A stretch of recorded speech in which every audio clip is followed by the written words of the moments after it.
I remember the taste of copper, asterisk, not the sharp taste of blood from a fresh wound, no.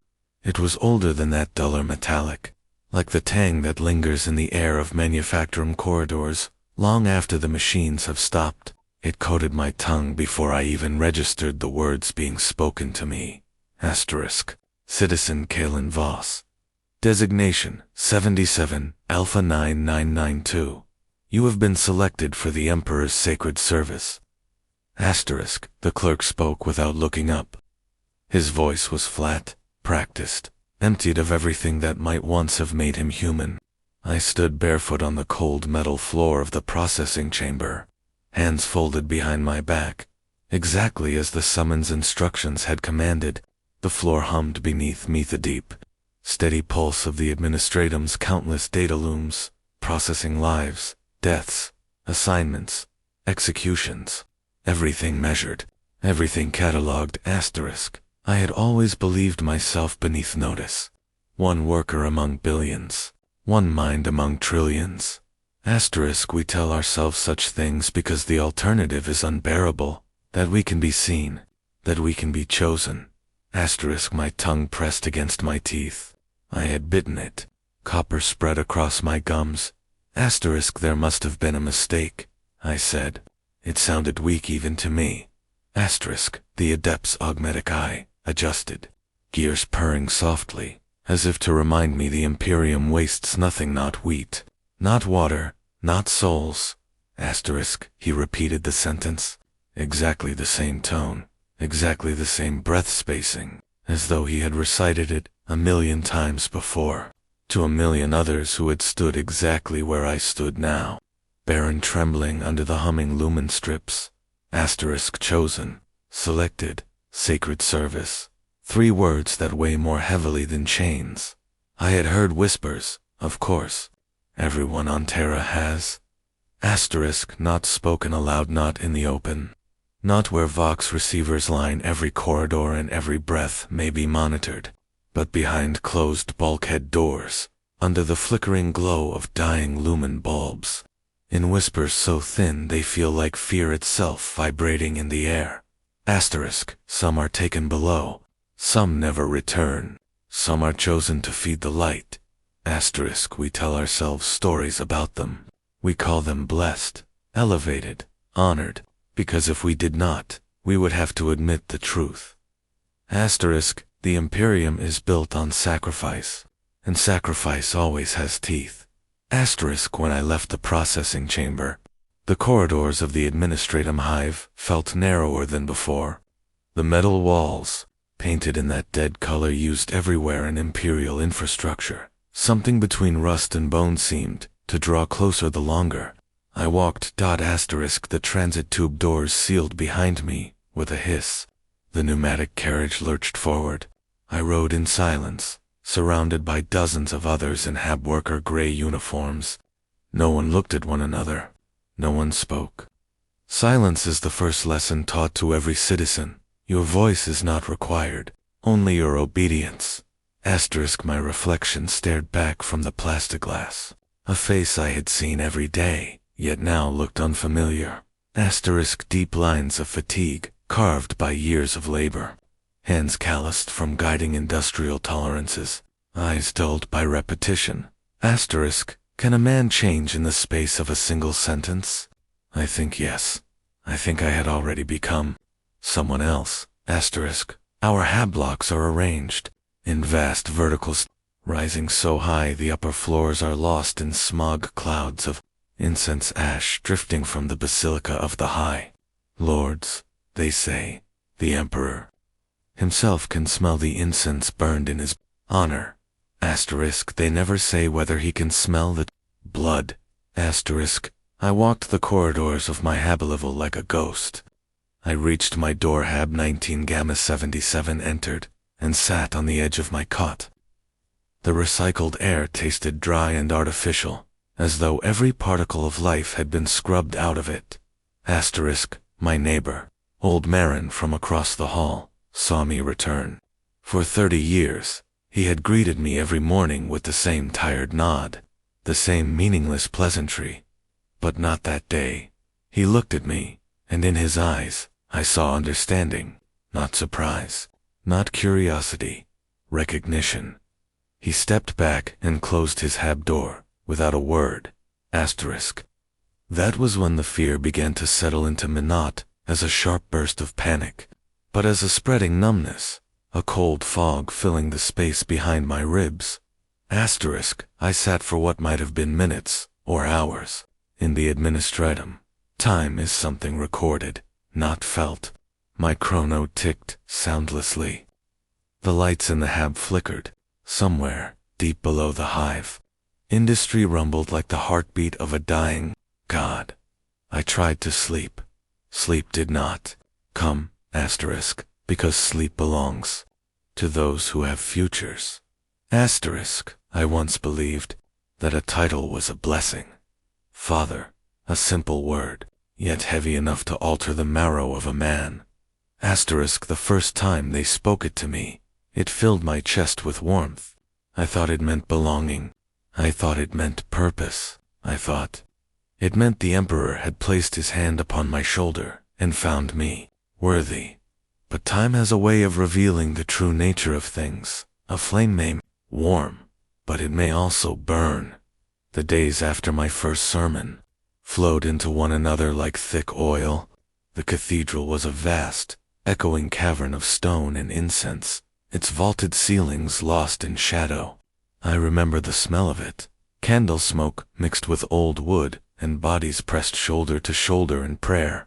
I breathed that scent for so long that I thought I would never forget it. But that was before everything else. Back then, my tasks were simple: tend the candles, recite the litanies of devotion, asterisk, offer guidance to the frightened, the faithful, and the forgotten, asterisk. They came to me, bearing burdens, sorrow, grief, hunger, despair. The Imperium offers no gentle existence. Its mercies are made of iron, its blessings forged in war and suffering. But I listened. I believed. Asterisk. In those early days, belief came easily. Asterisk. Yet beneath that belief, something subtle began to grow, a quiet, persistent unease. Asterisk. At first, it was only a whisper, a tension at the back of my skull, a pressure behind my eyes when I closed them in prayer. I dismissed it as exhaustion, the natural strain of my duties. But the whisper did not fade. It grew louder. There were rumors. There are always rumors on Terra. Asterisk. Even in the holiest districts, even beneath the shadow of the palace walls, whispers move like rats through stone and bone. Asterisk. They spoke of those who were taken, not arrested, not conscripted, not assigned, selected. Asterisk. No one ever used the word sacrifice. Asterisk. No one needed to. Asterisk. In every cathedral, in every hab, in every manufactorum dormitory, the fear was the same. Asterisk. Greater than one day, a name would be called. Asterisk. And that name would never be spoken again. Asterisk. We told ourselves they were blessed. Asterisk. We told ourselves they served a purpose greater than flesh. We told ourselves many things to sleep at night. Asterisk. I was a priest. I encouraged such stories. I needed to.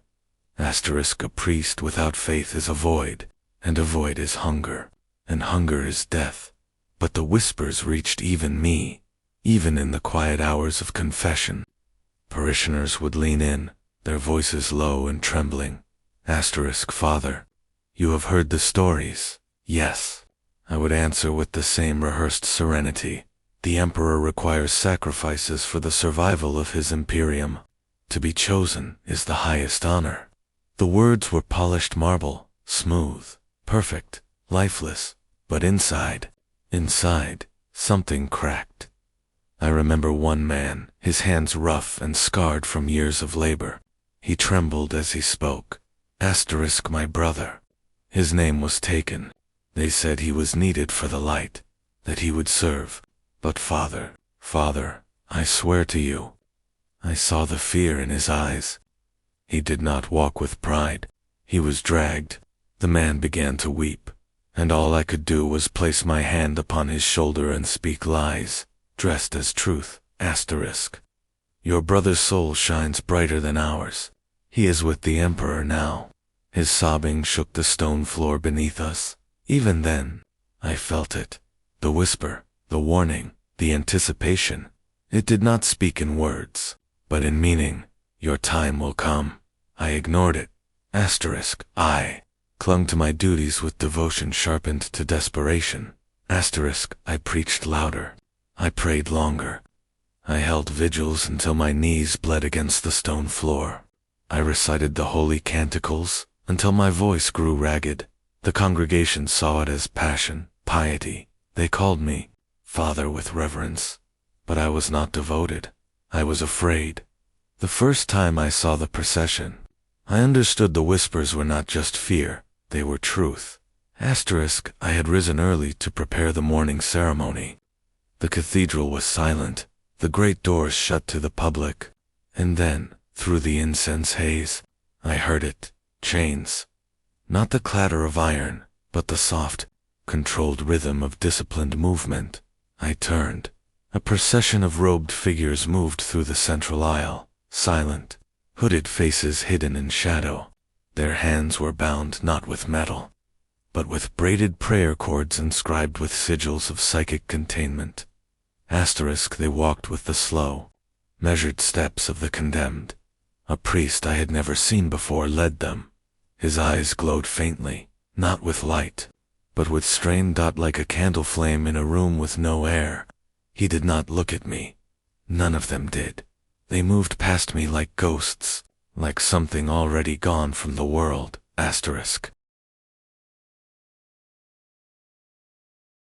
One of the hooded figures turned its head slightly. Asterisk. Not enough to show a face. Asterisk. Just enough for me to see the trembling beneath the fabric. Asterisk. That trembling was not devotion. It was terror. And in that moment, the whisper inside me changed. Asterisk. It was no longer distant. It was familiar, personal, soon. But even then, I did not understand. Not truly. Not yet. For understanding requires revelation, and revelation requires suffering. Asterisk. And the summons had not come. Not yet. I did not sleep well after the procession.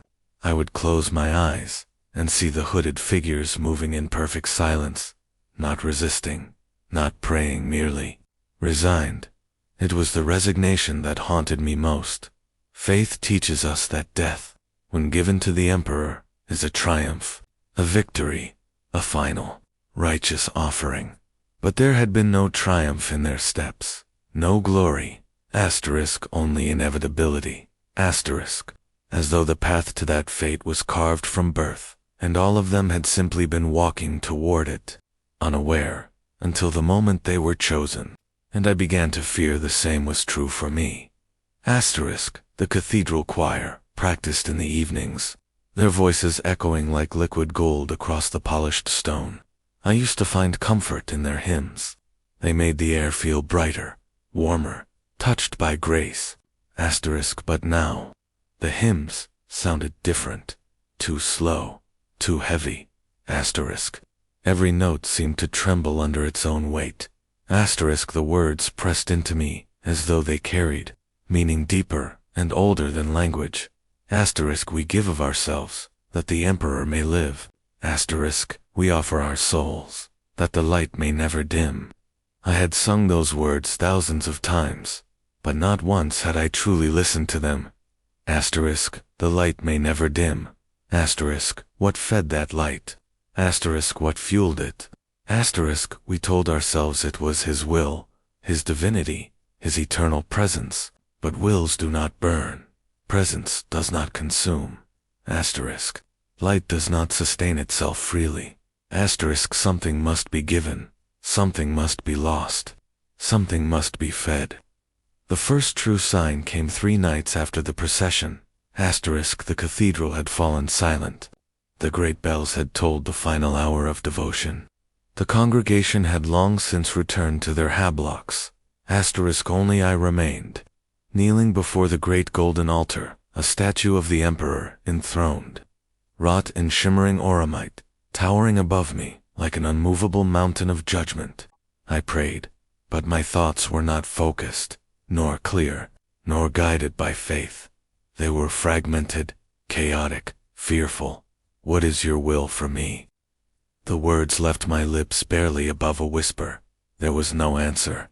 There never is. The Emperor does not speak with words. He speaks with gravity, with inevitability, with the subtle pull of destiny. But that night, something was different. The air grew cold.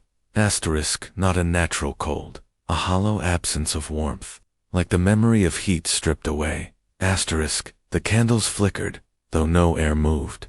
The incense smoke twisted into shapes I could not recognize. For a moment, the great statue above me seemed to shift, not physically, but perceptually, as though it leaned closer, as though it was watching. I felt it then, not a voice, not a thought, but a presence. A vast, unyielding, unfathomable weight pressing into my mind. Not cruel, not kind, simply inevitable. The sensation lasted only a moment, but it was enough. When it faded, I realized I was no longer kneeling. I was prostrated on the stone floor, forehead pressed against the cold ground, hands splayed out like a supplicant begging for mercy. Except I had not chosen to kneel. My body had responded to something older than instinct. A truth accepted before it could be understood. My breath trembled, my heart thundered, and in the deepest part of myself, I knew. He had looked at me, not as one among billions, not as a nameless servant, but as a piece of fuel, a spark to be consumed, a vessel to be emptied, a light to be extinguished so another might burn. The days that followed passed with crushing slowness. Every sound became distant. Every face seemed blurred. Every moment felt suspended in anticipation. The congregation continued to speak to me as before, asking blessings, confessing sins, seeking comfort. I nodded, listened, offered the same practiced reassurances, but I was no longer truly among them. My mind existed elsewhere, waiting. There is a peculiar silence that exists in the heart just before doom arrives. A calm, made not of peace, but surrender. I felt that silence growing inside me, expanding like a great empty chamber where once faith had lived. Yet, there was no hate, no anger, no rebellion. Only a sorrow so deep it felt infinite, not for myself, but for all of us. For every life in the Imperium is born with the same truth, greater than we are already dead. We simply have not yet been claimed. Some fall in war, some in labor, some in sacrifice. The manner matters little. Only the purpose remains, and the purpose is always the same, to keep the Imperium alive one day longer. Then, on the 7th day after the procession, the summons came. Not with sirens, not with the thunder of boots, not with violence. It came with a knock, soft, polite, unassuming. I opened the door of my small cell. A robed adept stood there, hands clasped around a data slate. His face was expressionless, neither proud nor solemn. He did not look at me when he spoke. Greater than, citizen ecclesiarchal, worker designate, father of Shrine Complex 13 Delta. You have been selected for the Emperor's sacred service. I felt nothing, no shock, no fear, no denial. For I had already known. Perhaps I had always known. The adept held the slate out to me. A name was written on the order. My name, yet it did not feel like mine anymore. It felt like the name of someone I used to be. The adept finally raised his eyes. For just a moment, only a flicker, there was something in his gaze. Not pity, not sympathy. Recognition. He had seen this before. Many times. Then it was gone. Greater than. Report to Sanctum Level Omega, 33, at the 19th hour. Praised the Emperor. He did not wait for me to respond. The door closed behind him. The silence that followed was absolute. And in that silence, I understood the final truth. Belief is not what prepares us for sacrifice. Acceptance is, asterisk. And I was already halfway to accepting my end. The 19th hour approached, with the slow inevitability of a pendulum's final swing. I spent my last hours in the small stone cell I had once called home. There was no reason to gather belongings. The place where I was going had no need for the objects of the living. I sat at the foot of my narrow cot, hands resting motionless in my lap. The candle by the altar had already burned. Its flame flickered with the faint, almost exhausted struggle of something aware that it was nearing its end. I watched it. I do not know how long. Time loses meaning when the future is certain. The cathedral bells sounded, and the flame guttered out. I rose. The corridors of Shrine Complex 13 Delta were quiet at this hour. My steps echoed lightly on the polished stone floor, too loud, too fragile, like something that did not belong in the silence. I passed priests I had known for years. Some looked at me and knew. Their eyes lingered, wide and distant, as though looking not at a man but at a gravestone already carved. Some looked away out of discomfort, or fear, or perhaps because acknowledging such a fate makes it real. But there were a few, a rare few, who nodded, not in goodbye, but in reverence, as though I had already crossed from the realm of the living to something beyond it. That was when I realized I was no longer being treated as a priest. I was being treated as an offering. Outside the cathedral gates, a transport awaited, a simple thing armored, painted the dull gray, reserved for internal administratum convoys. It hummed with the low, ceaseless thrum of a machine that knew no rest and expected none. The door slid open without ceremony. A single voice spoke from within. Enter. Not an order of force, just inevitability, given sound. I stepped inside. The transport interior was dimly lit. Metal benches lined the walls, and thin restraints hung from ceiling rail bars not to bind prisoners, but to steady pilgrims. I was not alone. There were 6 others, all silent, all seated, all wearing simple station or labor robes. Factory workers, had maintenance staff, a sanitation unit handler, a Medicaid assistant, ordinary citizens. Each one chosen. Their eyes did not meet mine, not out of fear, but because we all understood. There was nothing to say. Words are for the living. We had already been claimed. The convoy moved. The journey took us deeper and deeper into the city, past the manufactorums where smoke choked out the sky, past the hab zones stacked like tombs of steel, past the spires that rose like skeletal fingers reaching toward a sun none of us would see again. The city of the Imperial Palace is not like other places in the Imperium. It is endless, layer upon layer of history, built atop ruins that themselves were built atop older ruins, still thousands of years deep, a living monument of stone, faith, and memory. As the transport descended through armored gate after gate, checkpoint after checkpoint, I felt something shift in the air. The city above is alive, filled with noise, chaos, movement, and heat. But the deeper one travels below. The quieter it becomes, the more compressed. The silence feels like the weight of centuries pressing down from all sides. A cathedral without end, a mausoleum for the living.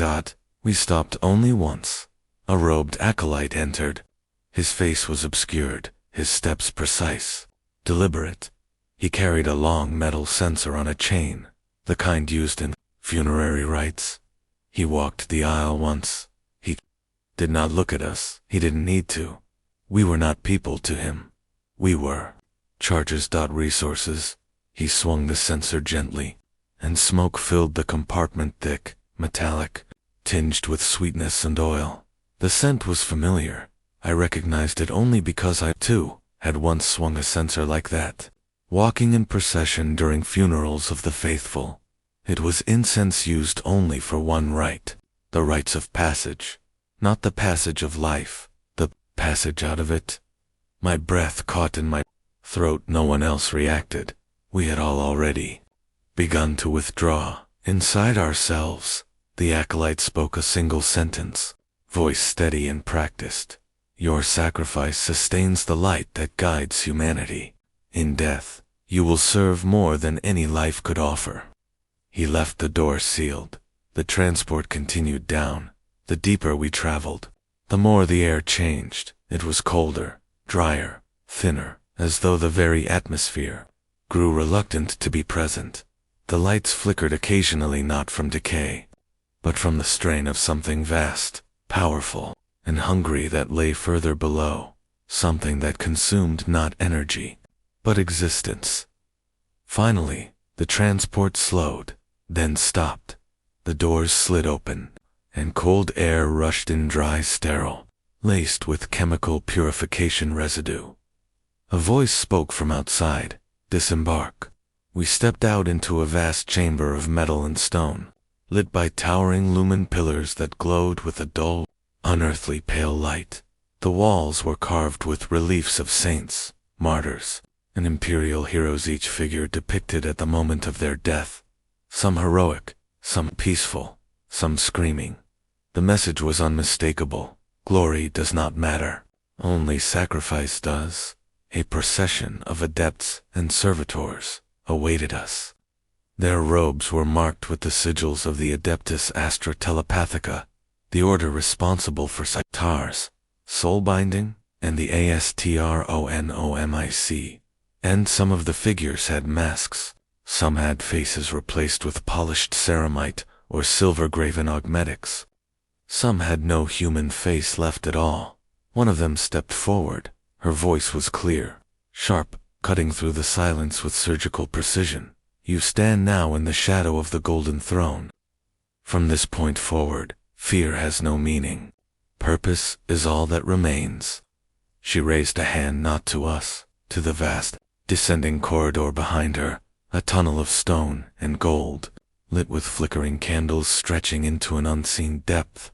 The entrance to Sanctum Omega 33, the place where pilgrims go and never return. We walked. There was no hesitation, no struggle. The decision had been made the moment our names were written. The corridor swallowed us. The chanting began somewhere ahead, low, resonant, endless, not prayer. Maintenance. A chant to keep something asleep, or to keep it alive, or to keep it from waking too fully. The distinction was no longer clear. As we walked deeper, the air grew warm, then hot, not the heat of flame, the heat of presence, something vast, something aware. The others began to tremble. I did not because I was stronger, but because I finally understood. Faith had not been preparing me for comfort. Faith had been preparing me for this. The Emperor does not ask, he takes. He must hold back the warp, to guide the ships of humanity, to keep the Imperium from collapsing into ravenous madness. Humanity survives on a knife edge, suspended over an abyss, and that knife edge is fed with souls. My soul. Their souls. Countless souls. Every day, every hour, every moment, the Astronomican must burn, and we are the fuel. The corridor turned one final time, opening into a vast antechamber of marble and gold.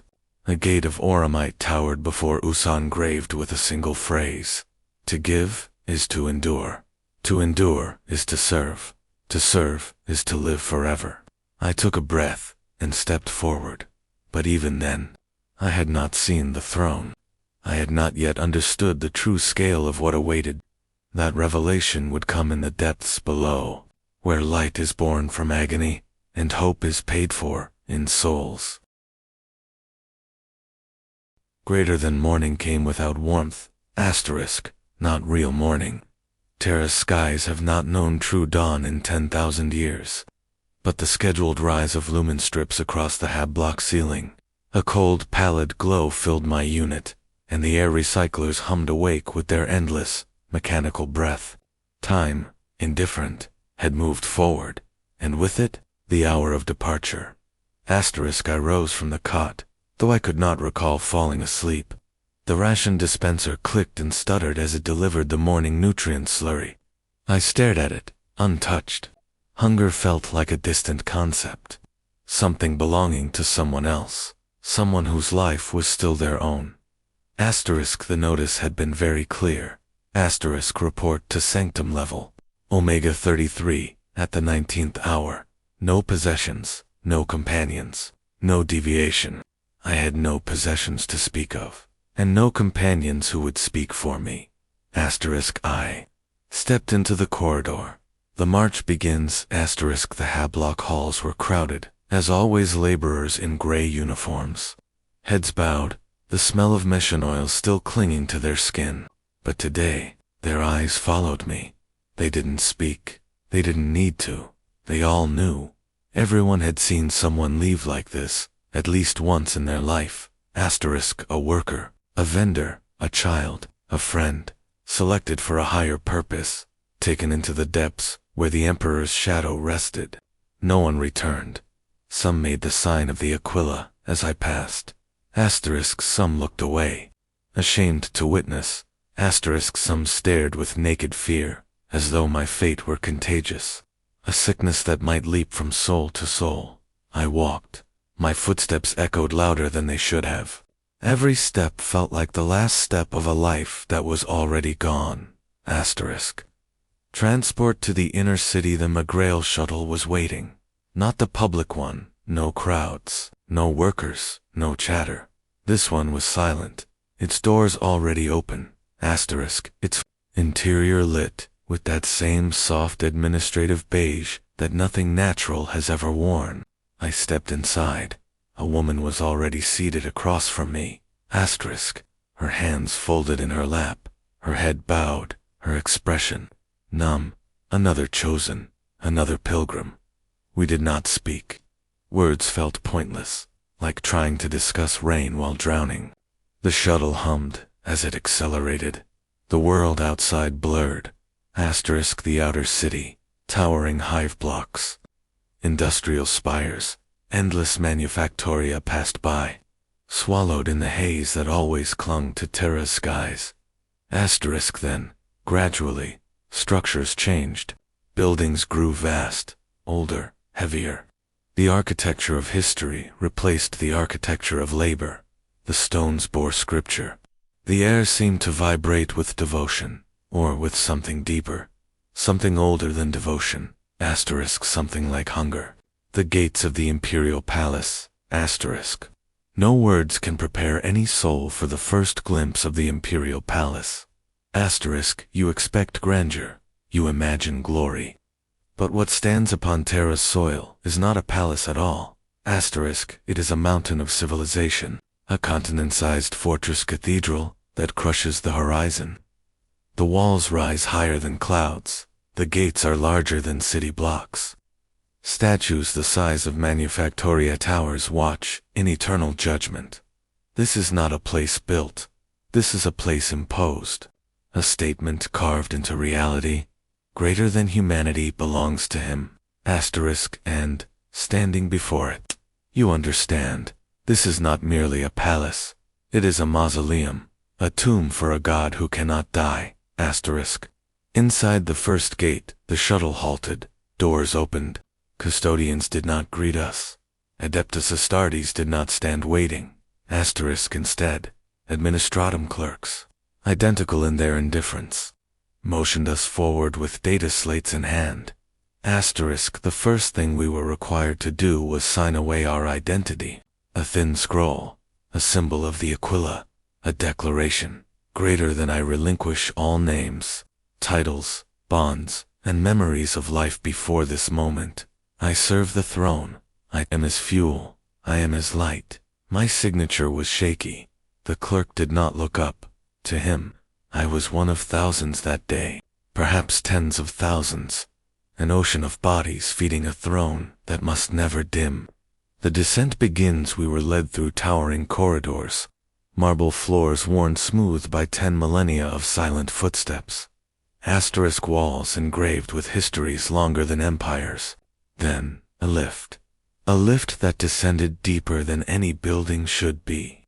Able to descend, then another, then stairs, then tunnels, then caverns of carved stone and gold, downward, and downward, and downward still. The air changed, thicker, warmer, heavy with incense, and something metallic. The woman beside me began to tremble. I did not touch her, not out of coldness, but because here, in these depths, we were already dead. And yet, even then, I did not understand the scale of what awaited us. I had seen the palace. I had begun the descent. But only when we reached the Hall of Pilgrims did the true horror reveal itself. We stepped into a chamber so vast that my eyes could not comprehend its scale at first. The ceiling was lost, somewhere in darkness, swallowed by shadows that seemed to breathe. The walls stretched outward in curves so subtle and grand that they might have formed a horizon. No sound greeted us, and yet the silence felt wrong. It was not the silence of emptiness, it was the silence of something listening. Rows of figures stood throughout the hall. Not soldiers, not priests, pilgrims, thousands of them. Tens of thousands. Perhaps dressed in robes of pale gray, some freshly issued, others fraying, threadbare, stained with age and tears. Some stood in rigid composure, others knelt. Some rocked gently, whispering prayers with voices that had long since forgotten meaning. Many simply stared ahead, eyes unfocused, minds already slipping. And in that moment I understood. We were not the first. We were never the first, and we would not be the last. The scale of sacrifice was not honor.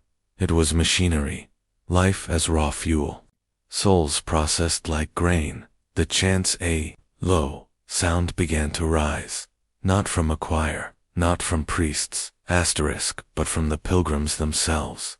A murmur, then a whisper, then something like a tide, greater than Agi Imperatoring Lumen Agi Imperatoring Lumen Aternum.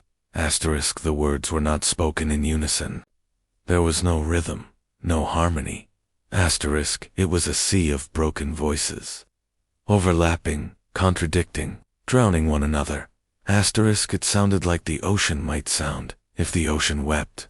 The woman beside me clutched her robe. Her fingers were white and bloodless. She shook her head, as if trying to reject the sound. "We don't belong here," she whispered. Her voice was so small, so human, so painfully alive. A clerk standing nearby, a thin, pale man with hollow eyes, turned toward us. Not with cruelty, not with compassion, only certainty. Greater than you belong here by decree of the throne. No one argued, because here, argument was meaningless.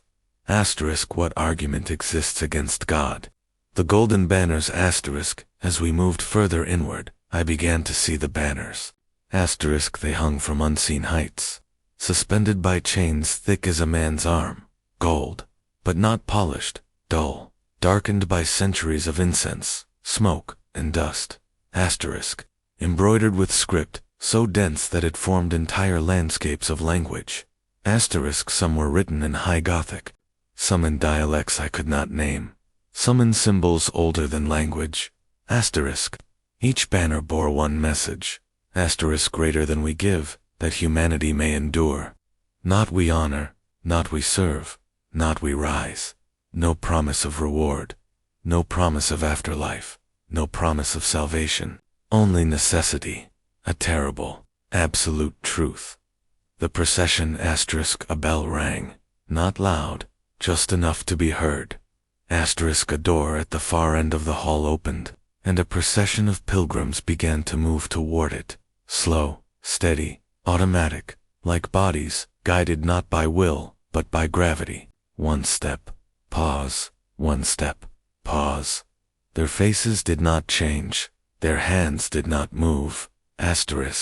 Their eyes stared forward, not with hope, nor fear, nor courage, but with absence.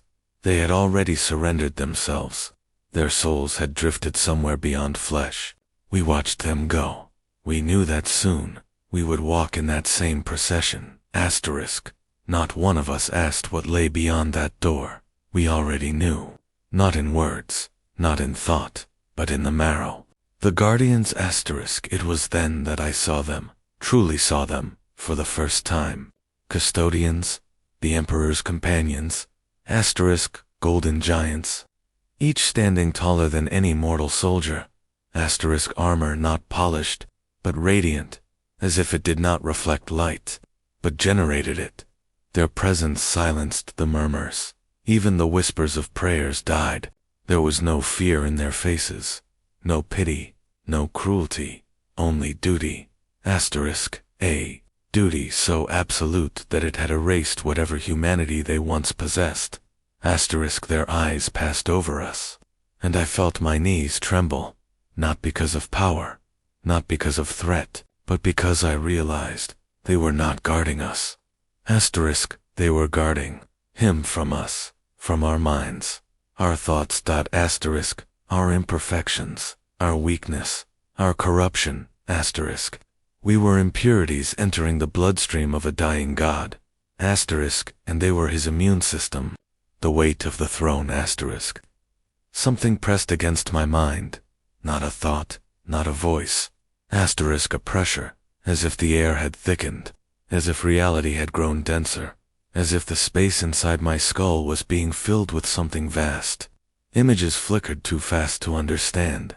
A burning galaxy, planets screaming. A throne of gold, a soul that could no longer die. It lasted only moments. But when it ended, I understood something with clarity, so sharp it cut. The Emperor was not resting. He was not silent. He was screaming, endlessly, across realms, across eternity, and we, the chosen, were here to muffle that scream. Not to comfort him, not to join him, but to replace the fragments of his mind that had burned away. Piece by piece, soul by soul. Greater than. Greater than yet, even then. I did not grasp the true magnitude of his hunger. Not until we were brought to the chambers of the drained *. The sun had not risen for 3 days. Or maybe it had. No one on this world could tell any more. The skies were layered with smoke from the furnaces of industry. War factories coughing out black clouds that smothered daylight. The only illumination came from the red glow of the forges and the flicker of altar flames. Yet even then, I did not grasp the true magnitude of his hunger. Not until we were brought to the chambers of the drained. The sun had not risen for 3 days, or maybe it had. No one on this world could tell any more. The skies were layered with smoke from the furnaces of industry. War factories coughing out black clouds that smothered daylight. The only illumination came from the red glow of the forges, and the flicker of altar flames. Small trembling lights in a very large and indifferent darkness.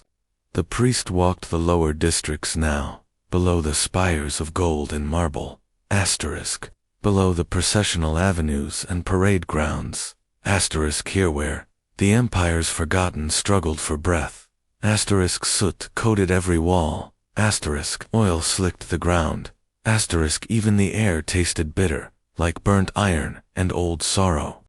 The people did not lift their heads as he passed. They bowed.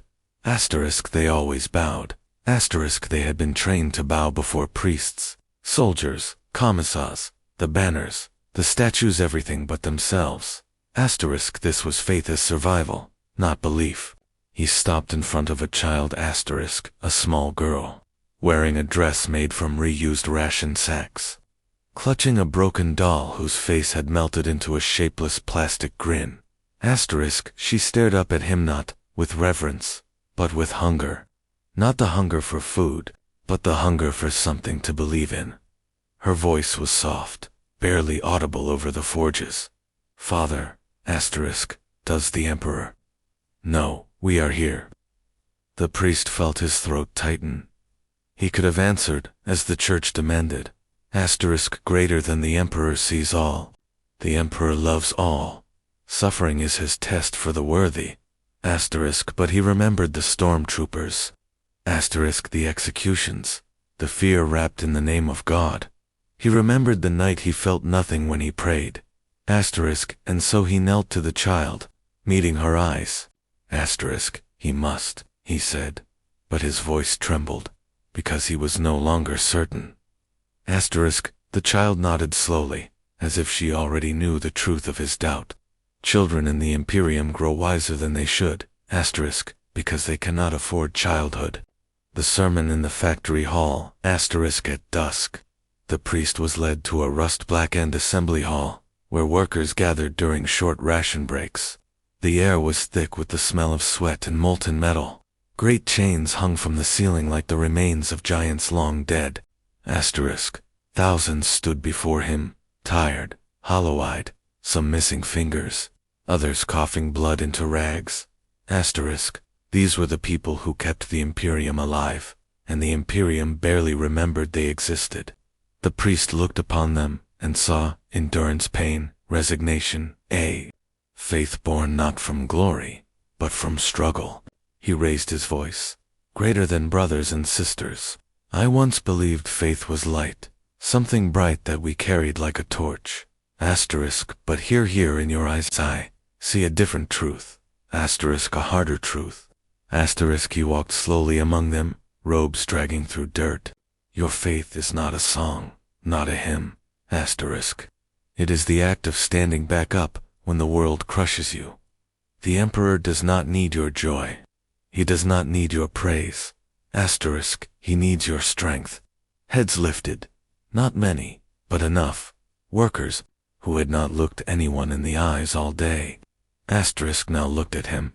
The priest felt something stir in his chest. Not faith, not yet, but responsibility. The overseer spoke then, a man in an officer's coat, eyes sharp, expression carved from iron discipline. You speak dangerously, priest, the overseer said. Strength is obedience. The people do not need meaning. They need orders. The priest looked at him, really looked. The overseer was not cruel. He was simply empty, a man who had survived by killing everything inside himself that could feel. This world survives, because these people endure. The priest replied, obedience without purpose breeds despair, and despair, overseer, is a gateway.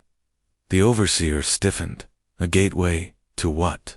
The priest answered softly, greater than to the whispers in the dark, to the voices that promise comfort, to that which waits behind thought and dream.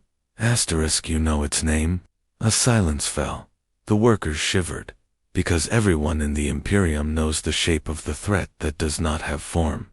A seed was planted, not of rebellion, not of heresy, but of awareness. The priest had spoken words that were not in the holy texts. That suffering must mean something, not just obedience. That the emperor may be silent, and yet watching. That faith without meaning collapses into hunger for anything that speaks back.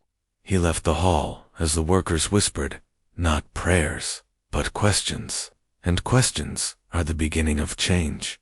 The priest walked alone through the night streets, the smog swirling around him like ghosts. And far above, somewhere beyond veil and void.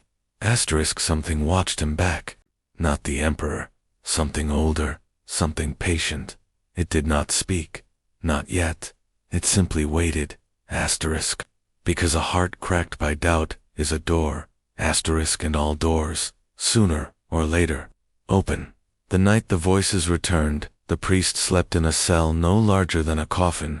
The church called it a place of contemplation. Bare stone walls. No window, a single candle burning in a small metal dish. Just enough light to make shadows, the kind that move if you stare too long. He lay on a thin mattress, staring up at the ceiling were mold-formed shapes that almost looked like faces. His breathing was quiet. his pulse slow, but his mind would not rest. He kept replaying the moment with the child, the way she asked, "Greater than, does the Emperor know we are here?" He had given the only answer he could live with, not the answer that was expected of him. And now, certainty was gone. Something had shifted inside his heart. Faith was no longer a shield. It had become a question, and questions attract answers, even the ones that should never be heard. Night was heavy and silent, but then he felt it. Not a sound, not quite a thought. A pressure against the inside of his skull. Like a fingertip tracing the glass of a window from the other side. Soft, gentle, curious. Greater than, are you awake, little priest? The priest's eyes snapped open. The voice did not echo. It did not intrude. It simply existed, as though it had always been there, waiting. He sat up slowly. His hands trembled, though he did not understand why. I am dreaming, he whispered. Greater than, no. You are seeing. The candle flickered long, drawn out, almost deliberate, and the shadow it cast on the wall stretched, not outward, toward him. Memory flooded back. He had heard this voice once before, on the battlefield, when he had knelt over a dying soldier, a boy, not more than 17, lungs burning from chemical gas. The boy had whispered, "Greater than, Father. Is there anything else after this?" The priest remembered the fear, the helplessness, the silence where God should have answered, and that was when he first felt it. The same presence. The same whisper, soft as breath on the back of his neck. Greater than, I can answer, if he will not. He had pushed it away then, drowned himself in scripture, in ritual, in obedience. But now, those walls were cracked, and the cracks were doors. The voice spoke again. Greater than, you care for them, for the workers, for the child, for the ones the Imperium forgets. The priest clenched his fists. Yes, and the Emperor. Does he care? The priest's mouth went dry. I do not know. The voice laughed softly, not cruelly, not triumphantly, sadly. Greater than, you already know the answer. You just fear what it means. The priest closed his eyes. He saw executions carried out in his name. Soldiers whipped into fanatical obedience. Planets burned for disobedience. Children taught to pray, not for hope, but for discipline. Was this faith? Or was this control? The voice leaned closer, though nothing moved. You feel their suffering, and you suffer with them. This is why I speak to you. No. The priest whispered. You are temptation. You are corruption. You are the voice. Finished the sentence for him. Greater than, the only one who answered. The candle went out. Darkness swallowed the cell, not thick, not suffocating, warm, like being held. The priest felt tears on his face, though he had not realized he was crying. He did not cry for himself. He cried because, for the first time, he wondered if the people were truly alone, and whether he had been lying all along. The voice did not press. Did not force. It simply waited inside his doubt. Greater than, I will not command you. I will not demand worship. I simply ask you to look, to see the suffering the Imperium pretends is holy. The priest's heart ached, because he did see it. He always had. He had just been afraid to admit it. The presence faded. The air returned to stillness. But something inside him remained changed. The silence felt different now, not empty, expectant, like a door left half open. He whispered into the darkness. What are you? A hush, a breath, a smile made of thought. Greater than, I am the voice that answers when God is silent. The morning after, when the candle was relit, at dawn, the priest sat exactly where he had been when the flame died. He had not slept. He did not feel tired. His eyes were raw. His throat felt scraped from whispering prayers to a God who did not answer. But there was a stillness inside him. Not peace, clarity. As though something that had always been crooked inside his chest had quietly straightened. Asterisk outside his cell. The cathedral bell tolled. Low, heavy dot. Asterisk, like the heartbeat of the planet itself. Gong. The sound shook dust from the rafters. Asterisk, another day had begun in the hive. Asterisk, another day of labor. Another day of worship. Another day of survival. Asterisk, but today, the priest walked differently. Not humble, not slow. Asterisk, almost as if something unseen walked beside him, matching his steps. The sermon that wasn't asterisk the cathedral was reverent and cold, filled with workers just off their first shift cycle. Asterisk. Their faces were gray with exhaustion. Asterisk, their uniforms stained with dust, grease, factory smoke. They sat, they knelt. Asterisk, they prayed because they were told to pray, not because they believed. The priest opened the holy text. The congregation watched. This was routine, predictable. The same words, spoken the same way, every day, forever. Asterisk, except.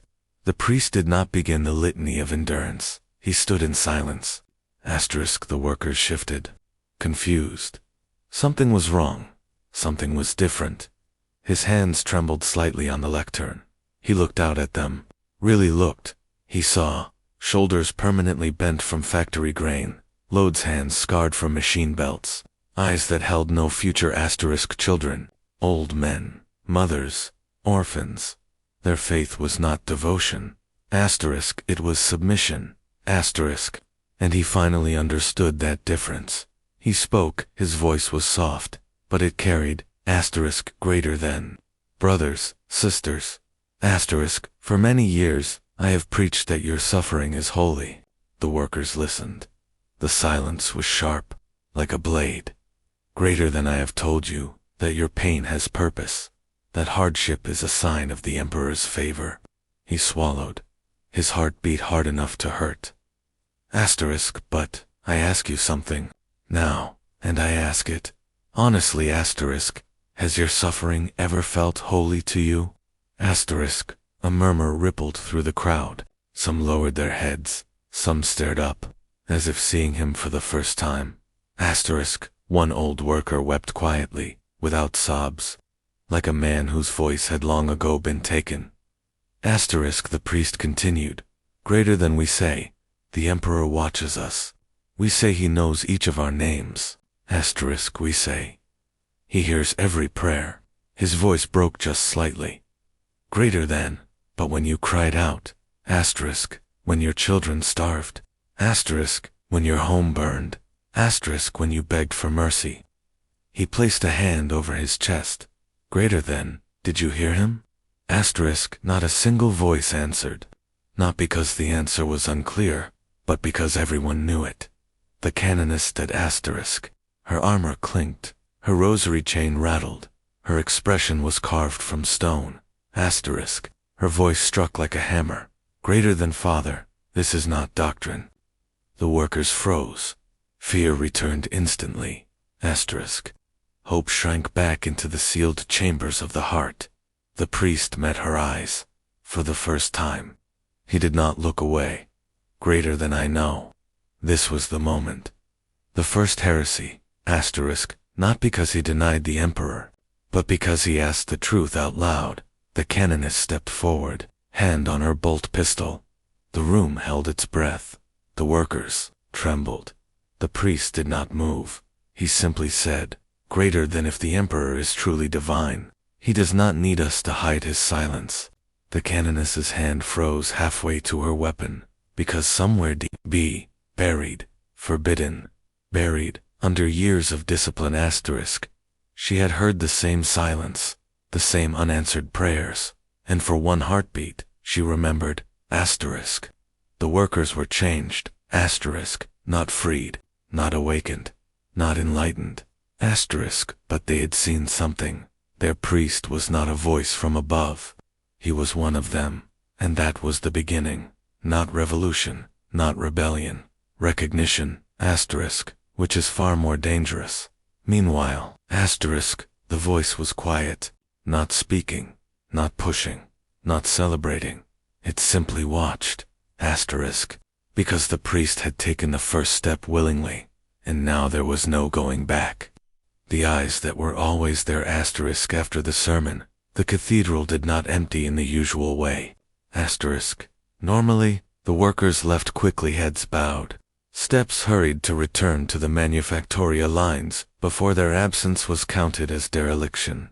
But today, they stayed, not speaking, not touching, just looking at him, as if they were seeing a man resurrected, or a man condemned. The priest did not smile. He did not acknowledge it. He simply stepped away from the lectern and walked down the side aisle of the cathedral. But he could feel it. Eyes, not the eyes of the congregation. Their gaze was human, fragile, uncertain. These other eyes were trained, sharpened, devout to the point of violence. The ecclesiarchy, the adeptus, ministorum, the silent wardens of orthodoxy. They had heard something, and they did not forget. The confessional is not private. The priest entered the confessional to perform the daily rite. The tiny wooden booth smelled of incense, wax, and breath. There should have been quiet, but today, the grill on the opposite side did not hold a sinner seeking forgiveness. It held a man in a deep red hood. The inquisitorial seal glinted like blood in candlelight. No face was visible, no voice at first. Only the faint sound of breathing, deep, measured, patient. The priest did not speak. He knew, confession only begins when the other soul chooses to open. Finally, the hooded figure spoke. A whisper, but one sharpened with iron. Greater than your sermon was. Unconventional. The priest did not tremble. He did not defend. He simply replied, greater than truth is often unconventional. The hooded figure exhaled, neither laugh nor sigh. Greater than, you walk a line, priest. A thin one. Men who question the emperor do not walk far. The priest's voice was steady. Greater than, I did not question him. I merely asked why we fear to speak of silence. And then silence again. But this silence was not empty. It was decision. The hooded figure finally stood. The door to the confessional opened slowly. Footsteps, measured, controlled. Then the whisper again, spoken from just behind his shoulder. Be careful which truths you think belong to you. The confessional door shut. The priest was alone, but he was no longer unobserved. The Inquisition never leaves in every hallway. There were now shadows. Not literal, shadows. No one was foolish enough to follow him so sloppily. But the air felt weighted. The footsteps behind him were always one too slow, one too precise. Every conversation quieted when he entered a room. Every cleric smiled a fraction too politely. The cathedral staff did not accuse him. They did not challenge him. They simply watched, which was far more dangerous. Faith was not the only thing tested in the Imperium. Loyalty was measured too, and loyalty was measured in how quickly one reported a deviation. He was now a point of interest, a variable, a crack in the marble that could spread if not chiseled away. The congregation changes. The next sermon was different.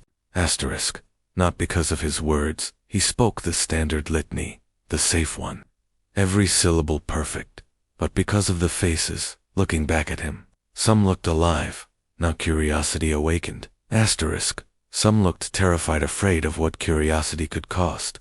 Some looked angry, resenting the priest for shaking the still waters of survival. And among them, scattered like embers hidden in ash, the watchers, robes immaculate, hands folded, eyes calm but unblinking. The ministorum was not subtle. They wanted him to see that they saw. The pressure of faith asterisk at night. The priest knelt to pray. He did not pray for protection. He did not pray for forgiveness. Asterisk. He prayed for clarity, for understanding, for silence to break. Asterisk. But the silence remained. Not cold now, not indifferent, expectant, as if waiting to see what he would do next. Asterisk. His heart felt like a cathedral bell, heavy, suspended, waiting to be struck. Asterisk. And beneath everything, the faintest whisper, not spoken in words. Asterisk.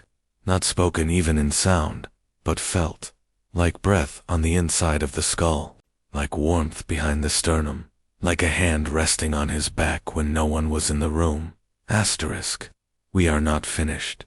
He did not know if the voice was faith, or madness, asterisk, or something older, and in the Imperium, the difference between those three things is often nothing at all. The night of the unlit sanctuary, asterisk. It happened on a night when the cathedral should have been asleep, asterisk. The candles had burned down to their wax-off stubs, asterisk. The great stained glass windows had dimmed, black silhouettes against a starless void. The choir loft was empty. The incense had cooled to ash. Asterisk. Yet the priest did not sleep. Asterisk. He sat alone in the vast nave, beneath the towering statue of the Emperor triumphant. Asterisk. The marble figure held a sword in one hand, a book in the other. Asterisk. Judgment and doctrine, violence and scripture, the twin foundations of the Impress. Asterisk. The priest had prayed here thousands of times. Asterisk. But tonight, the silence was different. It was awake, alive, listening, waiting. His hands rested on his knees. His cloak pooled around him like dark water. Asterisk. A single candle flickered beside him, struggling to remain alight. Asterisk. He did not speak his prayer aloud. He didn't need to. The thoughts in his mind felt amplified, as if the cathedral itself were echoing them back to him. Asterisk. What do you want from me? Asterisk. The silence shifted, subtle, but unmistakable, not breaking, responding. A presence with no name. Asterisk. There was no voice, no sound, no apparition, no choir of seraphim, only awareness, like something vast and ancient turning its gaze toward him. Not the Emperor, as depicted in scripture, golden, radiant, triumphant. No. This was something buried, something wounded. Asterisk. Something enduring torment, beyond comprehension. Asterisk. Something held to existence by machinery older than empires, and by suffering deeper than any mortal could imagine. Asterisk. Something that needed. Asterisk. The priest felt his breath tighten. Asterisk. His chest constricted, not from fear, but from weight. The weight of billions praying, billions begging. Asterisk. Billions screaming into the void. Daily, endlessly. The Emperor did not ignore them. He carried them, all of them, and that burden was killing him. Slowly, inevitably, eternally. The priest bowed his head, not in worship, but in understanding. He speaks without words. His thoughts did not form sentences anymore. They unfolded like revelation. Asterisk. The Imperium taught. Asterisk. The Emperor is immortal. Asterisk. Yet here, in the silent heart of the sanctuary, the priest felt the truth. Asterisk. The Emperor does not endure because he cannot die. Asterisk. He endures because he chooses to suffer. Every moment, every breath, every memory, for humanity. Asterisk. For a future that may never come. A God not of glory, but of sacrifice. Asterisk. And the priest felt something inside him fracture. Asterisk. Not break. Open like a seal undone, like a gate unbarred. The silence was no longer absence. It was communion. Asterisk. The first tear in the mask. Asterisk. The priest lifted his head slowly. His eyes were not the same as before. There was no madness in them. Asterisk. No divine revelation to be screamed from rooftops. Asterisk. Only a simple, devastating understanding. The imperial creed is not wrong, but it is incomplete. Asterisk. The Emperor is not salvation. He is suffering in our place, and no one speaks of it. not because it is forbidden, but because if the Imperium admitted it, the facade of perfection would collapse. Faith would change shape. Asterisk, and the ecclesiarchy fears change more than heresy. The candle goes out. Asterisk. The small flame beside him flickered, wavered, collapsed into smoke.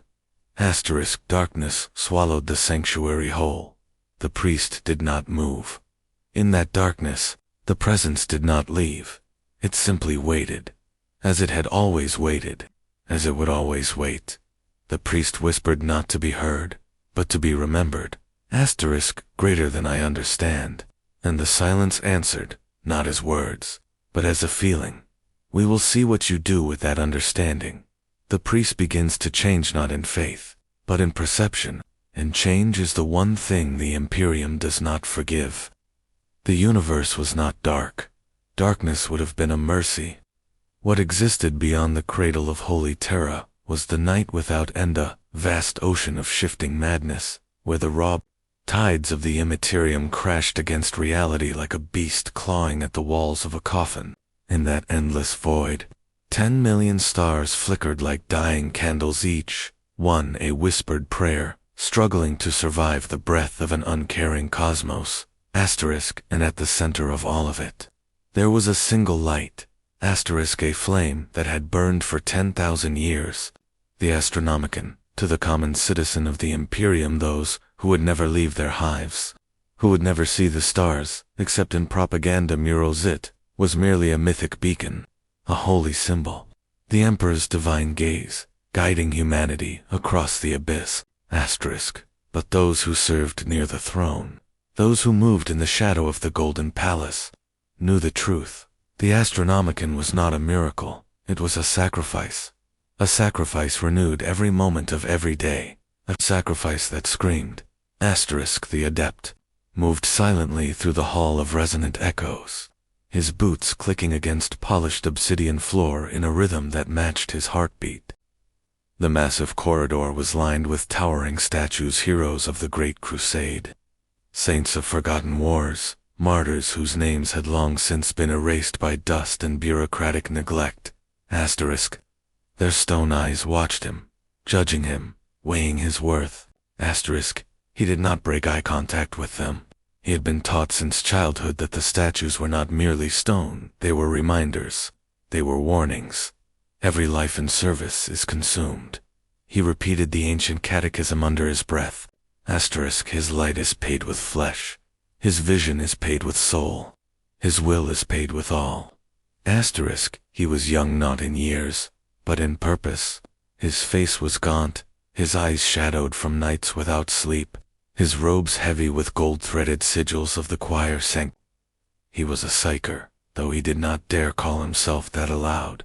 On Terra, such a word was spoken only with caution, for it carried weight and consequence. Asterisk. Here, within the imperial palace, to possess psychic talent was both a blessing and a sentence, because everyone like him eventually walked the same corridor. Every one of them eventually entered the chamber sublime, where the Astronomican burned, where souls were fed to the Emperor like fuel poured into a dying fire. Asterisk. As he approached the final archway, robed attendants joined him, silent figures with faces hidden behind gilded veils. They said nothing. They simply walked beside him, their presence, both escort and confinement. Asterisk. They had walked this path with thousands before him. Asterisk. Some had walked proudly, most had walked trembling, a few had tried to run. No one ever reached the end of the hall in any way but forward. The doors to the Astronomican did not open. They parted, as if breathing, massive golden slabs moving under invisible power. Light bled through the widening gap, not bright, not radiant, not warm, but terrible, like the glow of a furnace, where something living was being burned alive. The adept swallowed. His mouth tasted of copper. Asterisk. His heart hammered once, twice, and then slowed, as though the air itself pressed down upon his chest. Asterisk. A voice not spoken, but felt whispered through his mind. Enter. He stepped through.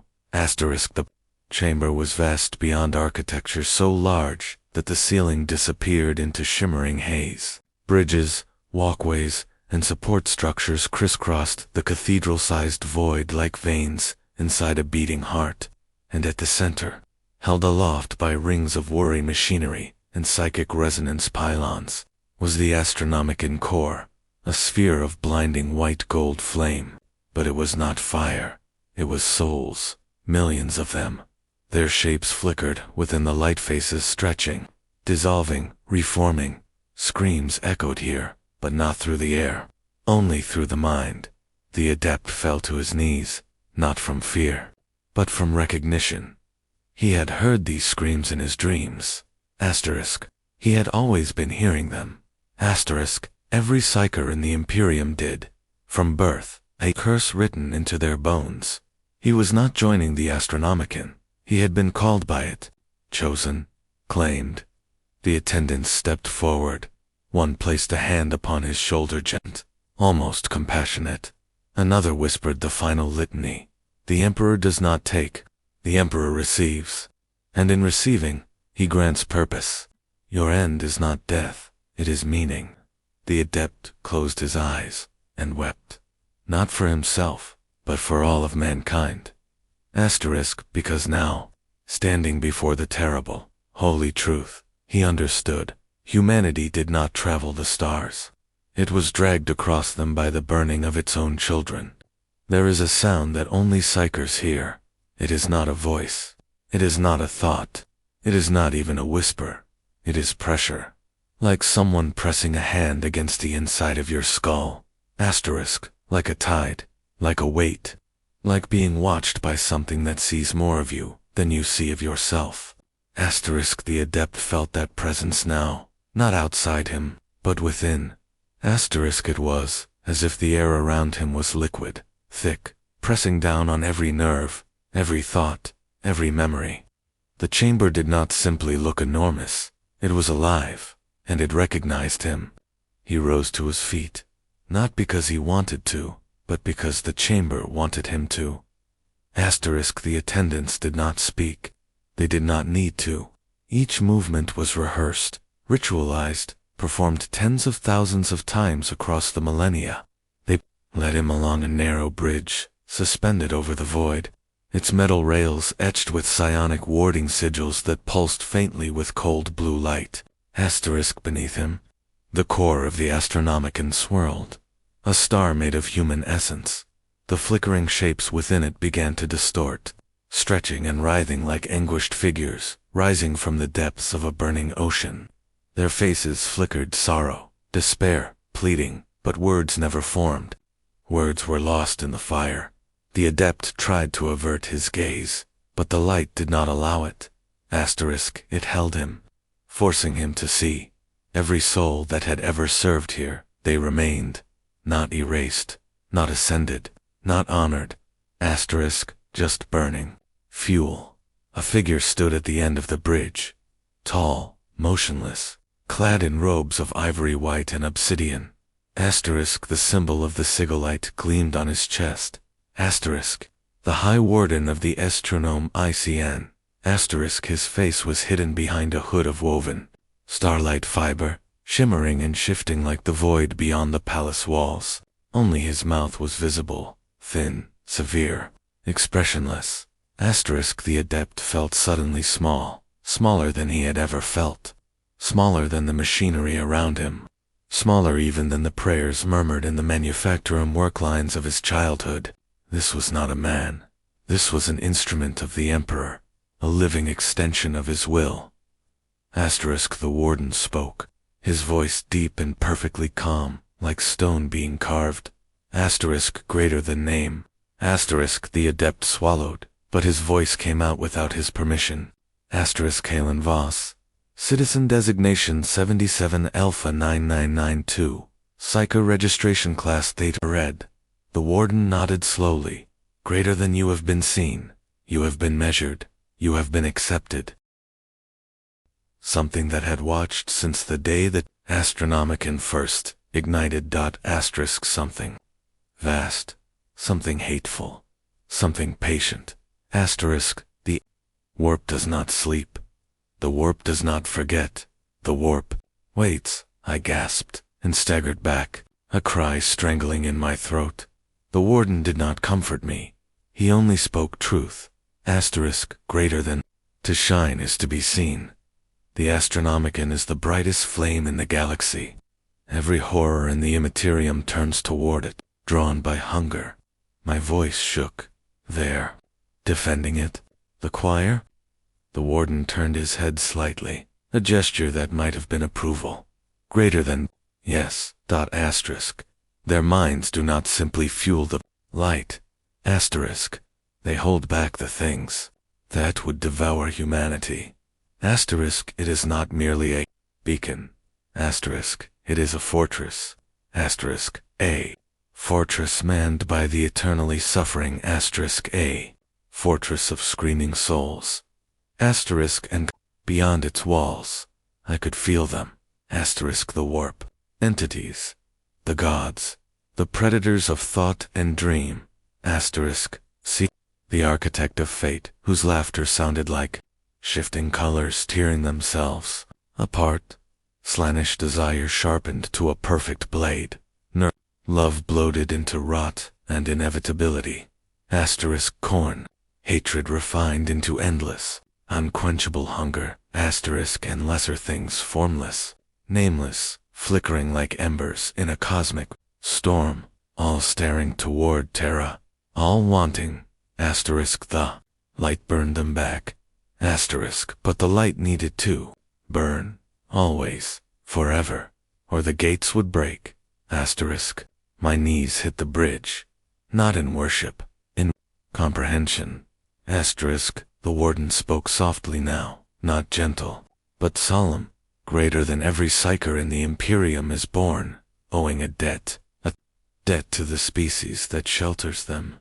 A debt to the Emperor who protects them from damnation. He let the silence answer for everything. He did not say the debt is repaid here. Flesh and mind, in soul. I realized then why the administratum clerk had shown no emotion when he read my designation. He had seen thousands like me. Tens of thousands, hundreds of thousands. There was no tragedy in the process, only function. We continued across the platform, toward a smaller structure built of silver bone metal. Runes crawled along its surface like living handwriting, rearranging themselves with each heartbeat. A ritual station. The first stage of offering preparation, and I knew without being told that once I crossed its threshold, I would never again walk freely on my own legs.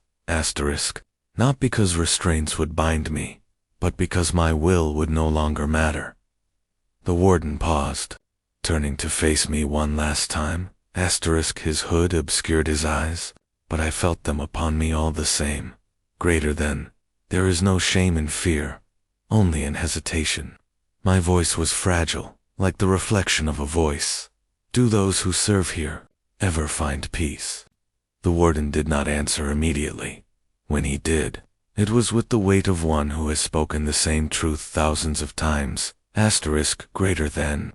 Peace is not a gift, it is a cost, and here, nothing is ever free. He gestured toward the threshold. Greater than when you cross. There will be no return. Not in body, not in memory, not in name. I swallowed. My throat was dry, but my feet moved. One step, then another, and the light of the Astronomican rose to meet me. Hungry, eternal, holy. Greater than yet, even then. I did not understand the final cruelty. To be offered to the Emperor is not merely to die. It is to be unmade, carefully, reverently, completely, and so began the purification. Yet understanding was not acceptance. Understanding was simply the removal of illusion. The moment the mind sees the shape of the knife pressed against its throat. Acceptance was something else. Acceptance was the moment the throat does not move. I followed the warden deeper into the chamber. my footsteps echoing along metal, shaped by hands that had long since burned away into the light they served. The air smelled faintly of ozone, incense, and something like ash. Not physical ash, but the memory of it. The memory of burning minds. The trembling in my hands had ceased, not because the fear was gone, but because fear had nothing left to protect. Asterisk. There is a point where terror becomes clarity. Asterisk. I had reached it. The choir tower was not still. It pulsed. Their voices, though silent in air, screamed across the warp like a beacon of impossible brightness. I felt it, not with ears or eyes, but with thought. A vast, constant signal projected from the Emperor's will, through the psychers who fed the flame. Asterisk. A signal strong enough to pin the entire Imperium to reality. Asterisk. Without it, I saw in an instant, every ship, every world, every colony would become lost. Time would fracture. Space would twist. Billions would vanish into the warp without even realizing they had died. Asterisk. The Astronomican was not a lighthouse. It was an anchor, and every soul burned in it was a chain link. The warden gestured to the choir. Asterisk. Greater than listen. Not with your ears. Asterisk. With your mind. I had never been trained to open myself like that, but I was not asked. The Astronomican opened me, and I heard them. Asterisk. Thousands of voices, but not in words, in feeling. Fear layered beneath resignation, pain wrapped inside duty. Sorrow stretched across centuries. Asterisk. Love. Yes, even love twisted into sacrifice. Asterisk. Some of them remembered who they once were. Some did not. Some clung to fragments, names, faces. The memory of rain on childhood skin. But all of them continued. Their minds burned, but not extinguished. They were not destroyed. They were suspended in pain that had no beginning, no end, no measure. Not alive, not dead, useful, and in the warp. Something heard them. Something watched. The warden turned, robe flowing like a shadow across water. Asterisk. Greater than come. There is more you must see. Asterisk. They walked deeper along the bridge, towards a towering structure of crystal and machinery that rose like a throne made of frozen light. But it was not a throne. It was a choir. Asterisk. Rows upon rows of seated figures, thousands of them, each connected by silver neural conduits, their eyes sealed shut by scar tissue and psychic burn. Their mouths were open in silent scream, but their bodies did not move. They were alive, but only just. Some had been here for years, some for centuries. Asterisk. Some would never die, not until the Emperor himself finally did. The adept felt his heart stop. His voice was barely a whisper. Asterisk. Are they singing? The warden nodded. Greater than they are, the choir of souls. Asterisk. Without them, the Astronomican would dim. Asterisk. Without them, humanity would be unable to cross the stars. Asterisk. Without them, the Imperium would fall into darkness and madness. Overnight. Asterisk. The adept stared at the choir. Thousands of psychers bound in eternal psychic resonance, feeding their essence, their mind, their identity, into the flame. And he understood. He was not here to join the living. Asterisk. He was here to join them. The warden placed a hand on his shoulder, not comforting, but steady. Asterisk. Greater than. You will not suffer alone. Asterisk. You will suffer for everyone. The adept closed his eyes and whispered, Asterisk. I understand. The adept collapsed, palms pressed to cold metal, sweat pouring down his spine. Asterisk. The warden's voice was still calm. Asterisk. This is the burden of those who serve the light. You will not hold the warp at bay. You will hold it open. The adept looked up, his voice breaking. Why me? The warden considered him, not with emotion, not with judgment, but with truth. Asterisk. Greater than because you can break, without shattering. The adept felt tears rise again, but not from fear. from realization. His entire life, every hardship, every sleepless night, every tremor in his hands, whenever he felt something watching him, had been breeding, shaping, preparing him to end here. He was never free. He had never been free. No psyker ever was. Their lives did not belong to them.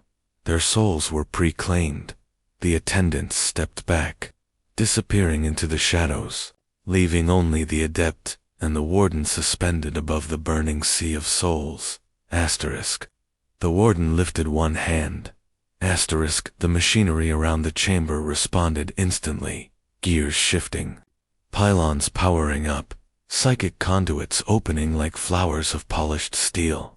The Astronomican flame pulsed once, like a heartbeat. The adept's knees buckled. His skull felt split open, not physically, psychically.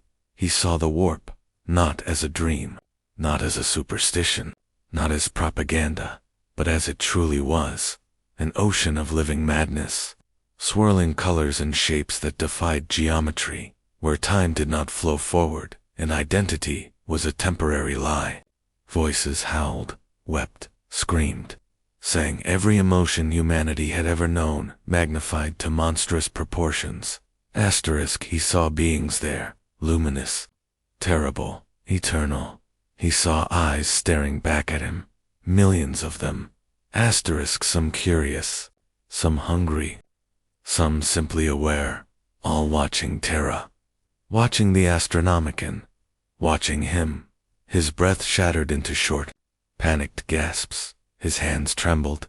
His mind bent. And then, the warden's hand lowered. The vision snapped away.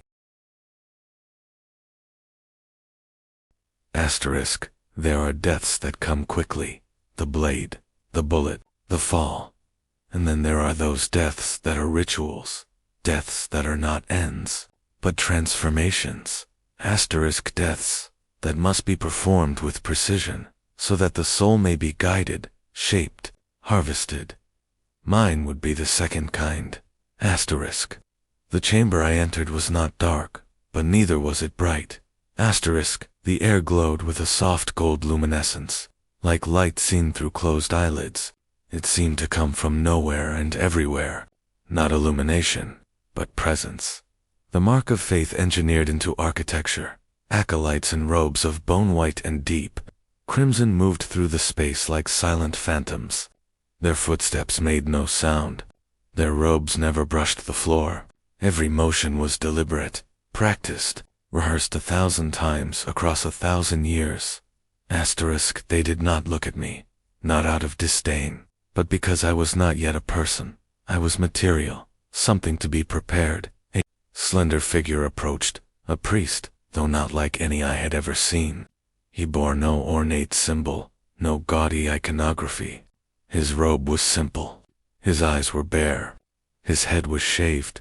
His skin was marked with lines of gold ink, not random, but patterned, spiraling, flowing like a river of holy script across living flesh. He regarded me with neither warmth nor coldness, only with purpose. Greater than Citizen Kalen Voss, he said.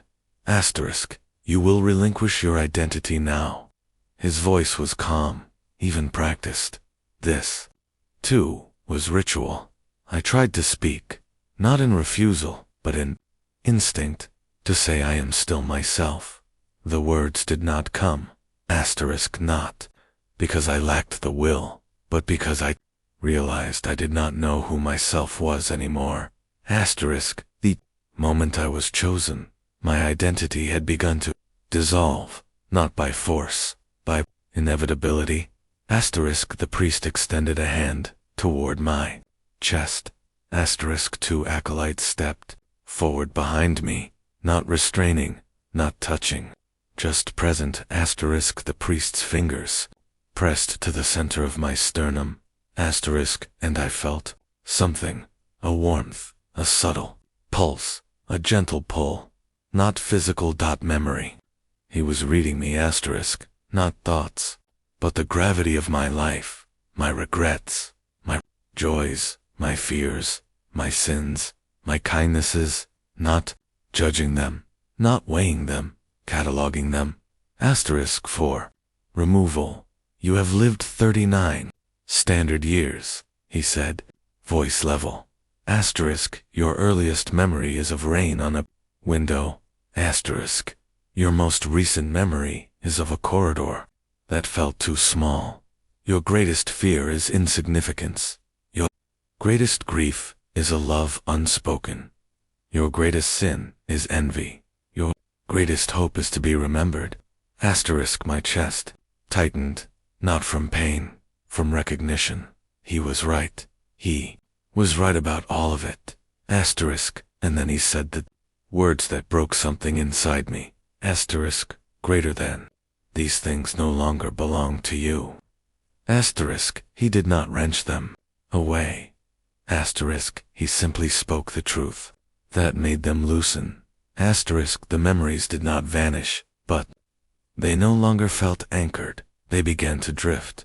I reached for one without meaning, to my mother's face. For a flicker of time, I held it, warm, soft, safe, and then it slipped, not torn from me, not stolen, just released, like a handful of sand from an open hand. My breathing came faster. I swallowed. My voice, when it came, was paper thin. Asterisk, what will I be when they're gone? The priest did not hesitate. Greater than, you will be useful. Asterisk, and that is the highest form of existence in the Imperium. Useful, not sacred, not blessed, not honored. Useful. The word settled like dust in my lungs. Asterisk, I understood. This was not salvation. This was function. The priest turned, and I followed, though I did not remember choosing to. Asterisk, we entered a second chamber, circular, domed, its ceiling painted with golden frescoes of souls ascending into radiant flame. The figures in the murals did not scream, but the angles of their mouths suggested they should have. Asterisk, a basin stood in the center, shallow, wide, filled with water that shimmered as though infused with starlight. The priest gestured, greater than, step in. Asterisk, let the water carry what remains of you away. I stepped forward. The water was warm, warm like blood. I sank to my knees, and memory began to dissolve. I did not fight. I only watched. Faces I once loved faded into silhouettes. Asterisk, grief softened into something numb and distant.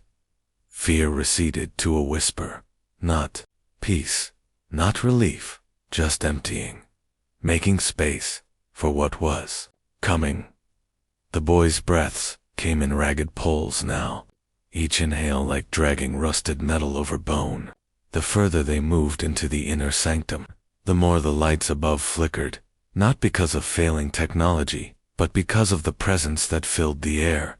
Something old, something vast, something watching. He felt it, not with the eyes, but behind the eyes. A pressure, a whisper, a call-in. The old priest noticed the boys trembling and leaned close. Greater than, do not speak to it, he murmured. Asterisk, do not answer if it calls you by your name. Asterisk, the boy swallowed, his mouth dry as ash. Asterisk, but what if it speaks first? Asterisk, the priest did not answer for several steps. When he did, his words were quiet and exhausted, the tone of someone who has seen this question answered too many times, in too many screams. Asterisk, greater than you pray, it forgets that you ever breathed. They walked onward. The hall opened, and the Astronomican chamber revealed itself. Asterisk, the boy had seen continent-sized cathedrals, hive spires built from the bones of worlds, ship forges that hung like suns in orbit, but nothing prepared him for this. It was a cathedral without walls, a chamber without sky. Asterisk, a hollow eternity of machinery and rune-studded pillars stretching into distances that no mortal eye was ever meant to perceive. Asterisk, and at its center, the light, a burning sun that was not a sun, a star that was not a star. Asterisk, a wound in reality, pinned open by metal, faith, and sacrifice. The light did not glow, it screamed. Asterisk, not in sound, but in pressure, memory, and thought. Asterisk, it was the feeling of standing too close to fire, not heat, but clarity. Too much clarity. The boy fell to his knees. His hands slammed against the cold stone. His breath stopped, not choked, simply forgotten, as if his lungs no longer remembered how. The priest did not kneel, but his shoulders bowed. Asterisk, not in worship, but in defeat. Asterisk, this is the priest whispered, the beacon of mankind, the Emperor's flame across the void. The boy tried to speak, failed. The priest continued, greater than through this light. Our ships navigate the warp. Without it, the void would swallow us whole.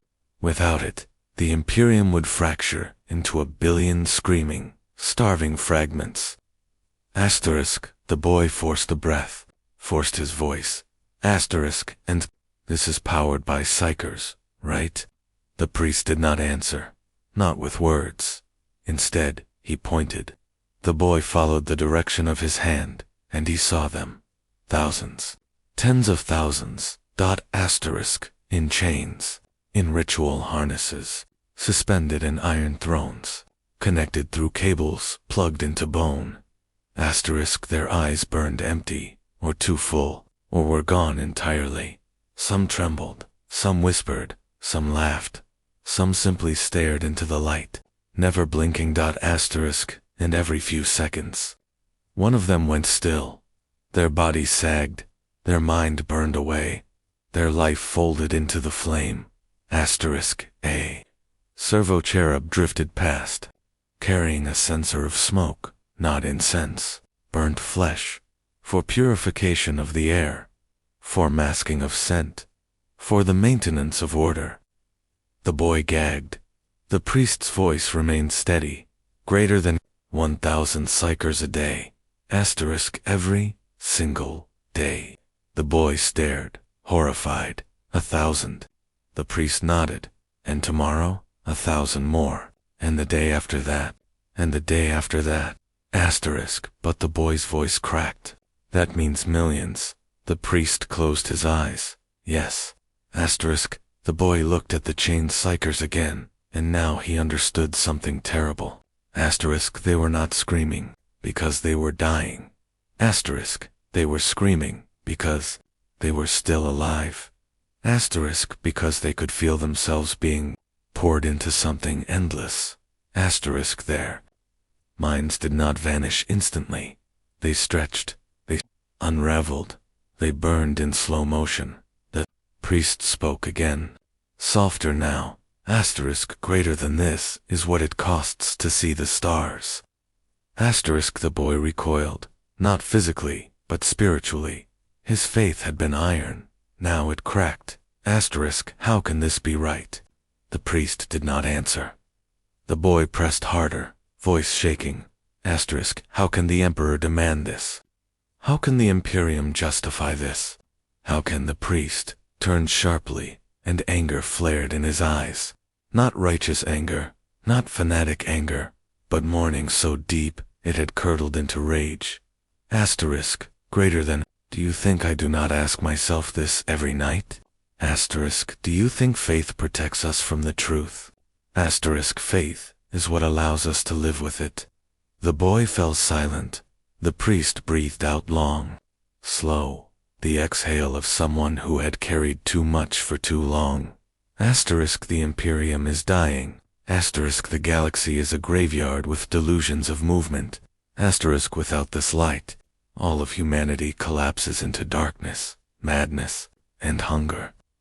The boy stared into the Astronomican again. It did not look holy. It looked like a wound that refused to close.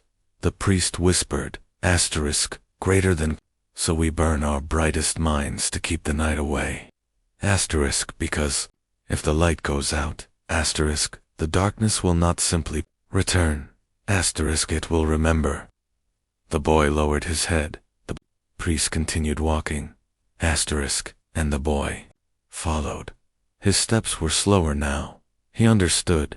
Finally, this pilgrimage was not to find faith. It was to survive it. Asterisk. There are moments in a life when time does not move forward. It settles. It sinks. Asterisk, it becomes something heavy, like ash in the lungs. Asterisk, I remember standing in the holding chamber, though standing is the wrong word. My body was upright. Yes, but I was not inside it. I had learned to detach a mercy taught to me by the priests of telepathica, or perhaps taught by my own mind so it would not shatter. I watched myself as one might watch a stranger, shoulders slumped, hands trembling, breath shallow. The robes they had given us were white once, I think. Now they were the color of bone left outside too long. We did not speak. There were 23 of us remaining. Asterisk, the chamber was quiet in the way that burial chambers are quiet, not silence, but reverence. The air hummed faintly, like there was a great engine hidden behind every wall, as though the palace itself were breathing. I knew now what awaited us. Not in words. Words are too clean, but in truth, the kind you can feel in the nerves, beneath the skin. I had seen the drained husks. I had heard the distant screams that had no throat to give them shape. I had seen how the priests did not meet our eyes anymore.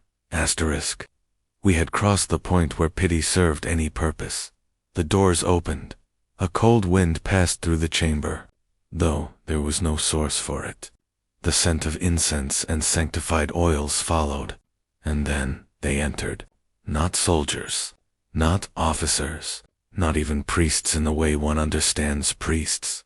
Asterisk, these were custodians. Asterisk, the warriors of the Emperor himself.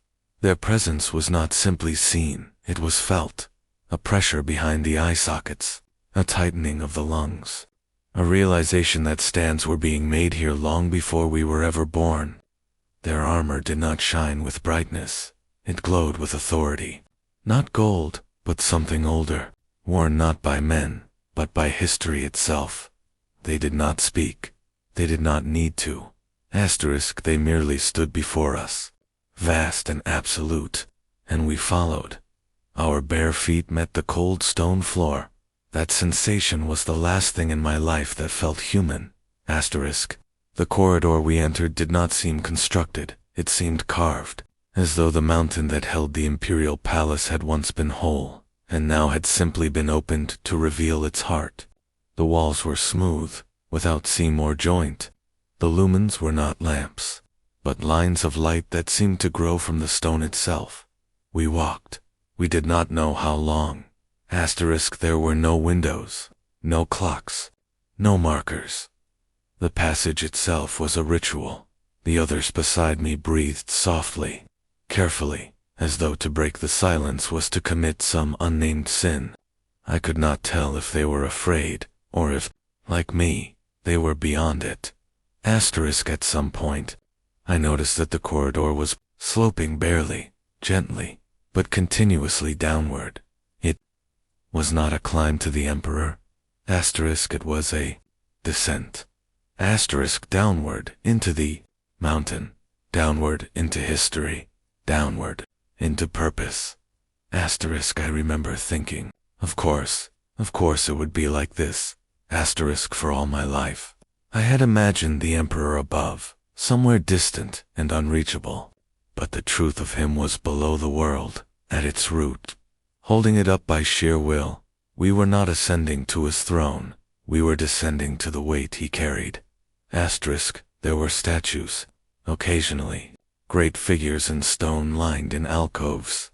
Not heroes, not saints, not even these were nameless. Their faces were worn smooth, intentionally erased, as though to teach a lesson.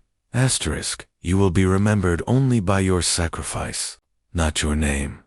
My steps did not falter.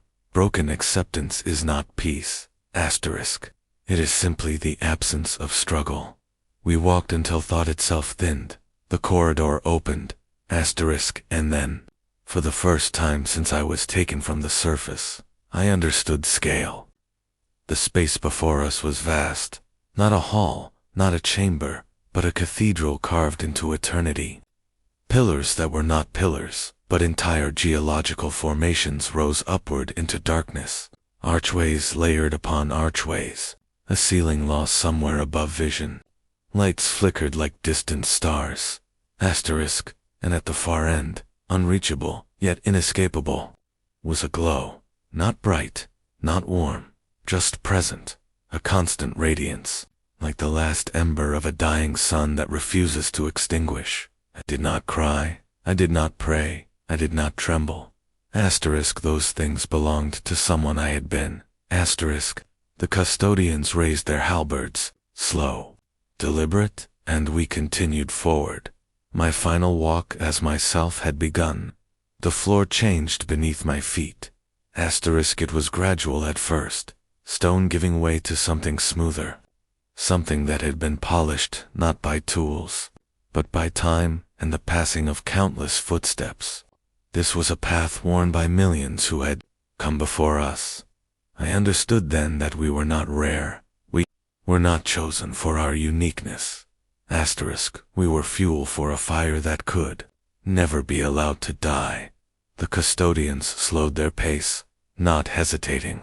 Giants like them do not hesitate, but acknowledging something unseen ahead, a boundary, a threshold, a veil so thin it could be stepped through, and yet so heavy it could break a soul. The others around me began to breathe differently, not out of fear, not quite. Asterisk, it was the recognition of being close to something holy in the way a star is holy, beautiful only from a distance, deadly when touched. Asterisk, the chamber ahead glowed brighter now, though no flame flickered, no torches burned. The light did not come from a source, it simply was a presence, a truth, asterisk, a pressure, against the eyelids and the bones of the skull. Asterisk, my vision blurred. For a moment, not from tears, from memory. Asterisk, not conscious. Memory. Not chosen memory, but something much older. Asterisk a field. Wind moving through grain. The taste of bread still warm from the communal ovens. Asterisk, a voice calling. A name that was once mine. My mother. I had not allowed myself to think of her. Since the summons, memory was a luxury. Memory was pain. Asterisk, but here, now. Memory returned, not tenderly, but as a blade. I stumbled. A hand steadied me. Not strong, not gentle, simply present. One of the others. I did not know his name. We had stopped using names days ago. Names did nothing but make it hurt worse. But in that moment, the pressure of his hand against my arm was real, more real than the corridor, the custodians, the throne waiting ahead. We were human still, just enough for it to matter. The corridor widened into a platform, and before us, the path continued downward, but now along an incline, so steep it almost resembled a descent into the ocean, railingless, endless, a slope carved smooth by centuries. Asterisk, at the far end, at the impossible distance, was the source of the glow. Not a figure, not a shape, not a throne, just light. Asterisk, but I knew what waited inside it. We all did. The golden throne, the corpse that ruled humanity. The god that was not dead because he could not be allowed to die. We walked. The incline made our steps slow, cautious. A fall here would not be a fall. It would be an erasure. Swallowed into the depthless chamber below. Asterisk, as we descended, machines became visible. Not in form, but in sound. The air vibrated with the pulse of colossal engines. Asterisk, the whisper of conduits carrying psychic power. Asterisk, the distant roar of the Astronomican's burning flame, a star of thought that lit the warp. The Emperor was not silent. His presence filled everything, not like a voice, not like a thought, but like gravity. You did not hear him. Asterisk, you simply moved toward him, because to resist would require force beyond the strength of flesh. One of the pilgrims to my right began to sob, not loud, not desperate, just a slow, leaking grief. The kind that comes from a realization too large to hold. Another began to laugh, thin, high, manic, a sound that echoed and was swallowed by the chamber before it could contaminate the air. A custodian turned his head just slightly, and the laughter stopped. Not because he spoke. He didn't need to. The descent. Continued. I became aware of my heartbeat, again, slow, heavy. Like each beat was being pulled, downward, down toward him, down, toward the purpose of my life. Down, toward the ending of my name. The slope finally leveled, the platform widened again. And now the glow was no longer distant. It illuminated us. There was no warmth in it, no comfort, no divinity of mercy. It was simply power made visible, something older than stars, something that held the galaxy together by refusing to stop suffering. There, at the threshold, we paused, not because we were told to, but because the mind instinctively hesitates before truth. I think. In that moment, we all understood what the priests meant when they said, the Emperor does not demand your worship. He demands your life, and he takes it, gently, one thought at a time. I stepped forward. The light did not brighten. I simply dimmed. The moment I crossed the boundary, sound changed. It did not stop. It did not grow louder. It simply became something else, something that was not heard through the ears. It was as if the air itself vibrated with meaning, not words, not language, something older than communication, the sensation of existence being shaped. The golden throne was not visible yet. The chamber was too vast, a cathedral, a mausoleum, a machine, all fused into something that no architect, living or dead, could claim responsibility for.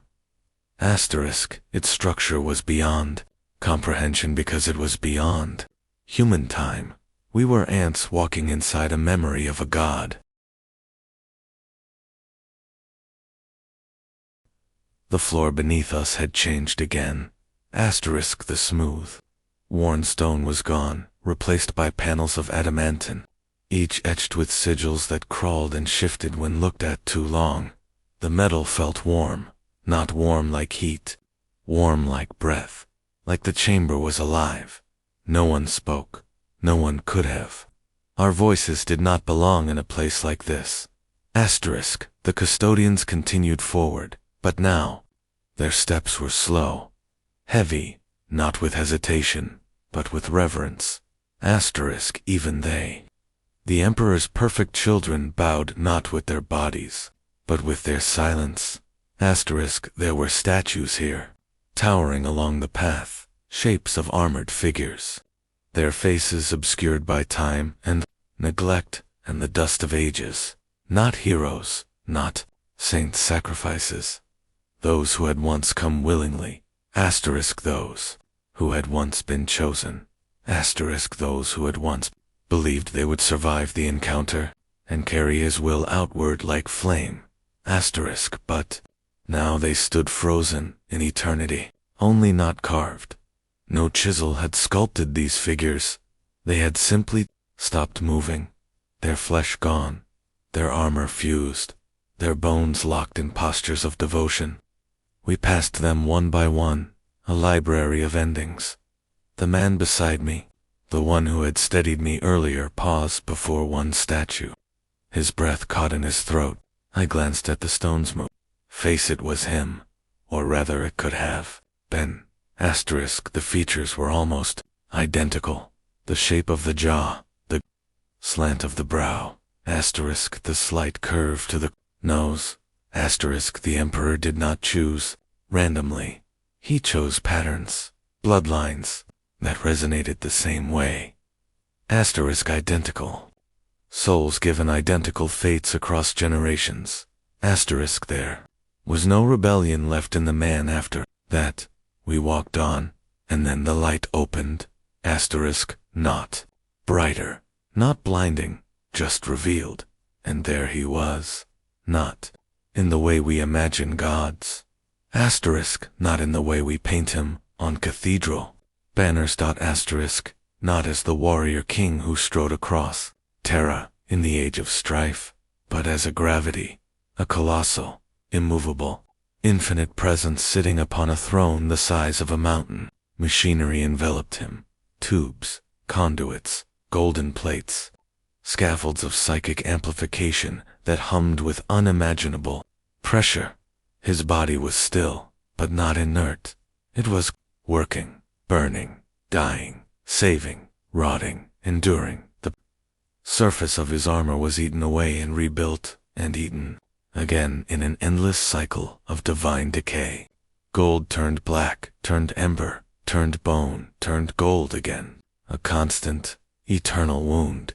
His face was not visible, not clearly, asterisk, but the idea of his face was a silhouette of a skull, a crown of broken halos. Asterisk eyes that were not eyes, but burning caverns of will. No warmth, no mercy, no welcome, but not cruelty either. Simply purpose so total, so consuming, that all emotion dissolved before it. Asterisk my knees did not buckle, my mind did. Not all at once, asterisk, piece by piece. Thoughts that had names, Kalen Voss, son, worker, citizen, human, began to flicker like lights losing power. Not gone, not erased, just unnecessary. The Emperor does not take identity, he simply renders it irrelevant, and in that stillness, in that silence, in that terrible, holy brightness asterisk, I understood the truth that no priest had ever spoken aloud. He hurts. The Emperor is in pain. Not for a moment, not for a lifetime, asterisk, but for 10,000 years of unending awareness, holding the warp at bay, holding chaos back. Asterisk, holding humanity together through sheer, unbearable will. Asterisk we were not sacrifices to feed his hunger. Asterisk we were sacrifices to relieve his suffering, even if only for a heartbeat. And I, asterisk, I no longer knew whether that was a mercy or a cruelty. Asterisk. The final steps were no longer measured by distance, but by endurance. Every fiber of my being strained against the enormity of what I approached. The air itself seemed saturated with the weight of countless generations. Each breath a reminder that history did not observe. Here it demanded, asterisk, as we neared the throne. The hum of the machinery grew into a chorus of the impossible. Tubes pulsed with light and energy, conduits vibrated with psychic resonance, and the floor beneath us thrummed with the heartbeat of a god. I wanted to turn back. I wanted to flee, but instinct had long surrendered to inevitability. I was not moving forward. I was being drawn. Asterisk. The custodians flanked me, silent guardians of what could not be spoken. Their eyes did not watch me. They watched him. In that gaze, I understood something deeper. Devotion was not loyalty, it was survival. Not for oneself, but for the light that demanded feeding. Asterisk then. The moment came when I could see the Emperor, fully not in form, but in presence. Every thought I had ever clung to disintegrated. Childhood memories, the simple joys of labor, the faces of loved ones all became distant echoes behind a wall of awareness, too vast for comprehension. His psychic pressure was a tide, and I was the smallest driftwood caught within it. My mind screamed, yet the scream itself felt unnecessary, irrelevant. There was no fear here, only recognition of my insignificance. Asterisk, I glimpsed others before me, pilgrims, chosen, lost souls, hovering at the edge of consciousness. They were not alive, not dead, not present, not absent. Their existence had been absorbed into the greater purpose, each life a flame sustaining the light of the astral. I understood, finally, that this was not sacrifice in the sense I had imagined. It was continuation. Humanity endured, not because of mercy, not because of justice, but because it was made to endure.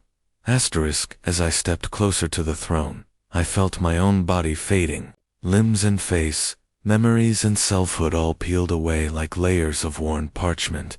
I became awareness alone, not the awareness of a man, but of something smaller and yet necessary. A cog in a machine that spanned the galaxy, and the pain and awe intertwined into a single sensation, a recognition that the Emperor's burden was infinite, and yet infinitely shared by all who were chosen. And then, before my mind dissolved entirely, I understood it. The Emperor did not command. He endured, and in his endurance, we endured. In his suffering, we were granted purpose. In his incomprehensible will, we became light. I no longer existed as Kalen Voss. I no longer existed as worker, son, or citizen. I existed only as part of something eternal, part of the fire that guides humanity through the darkness. And as the last fragment of my mind prepared to merge with the immensity of the throne, I felt neither fear nor regret, only the awareness of the light, stretching across the galaxy, relentless, merciless, yet sustaining all that remained.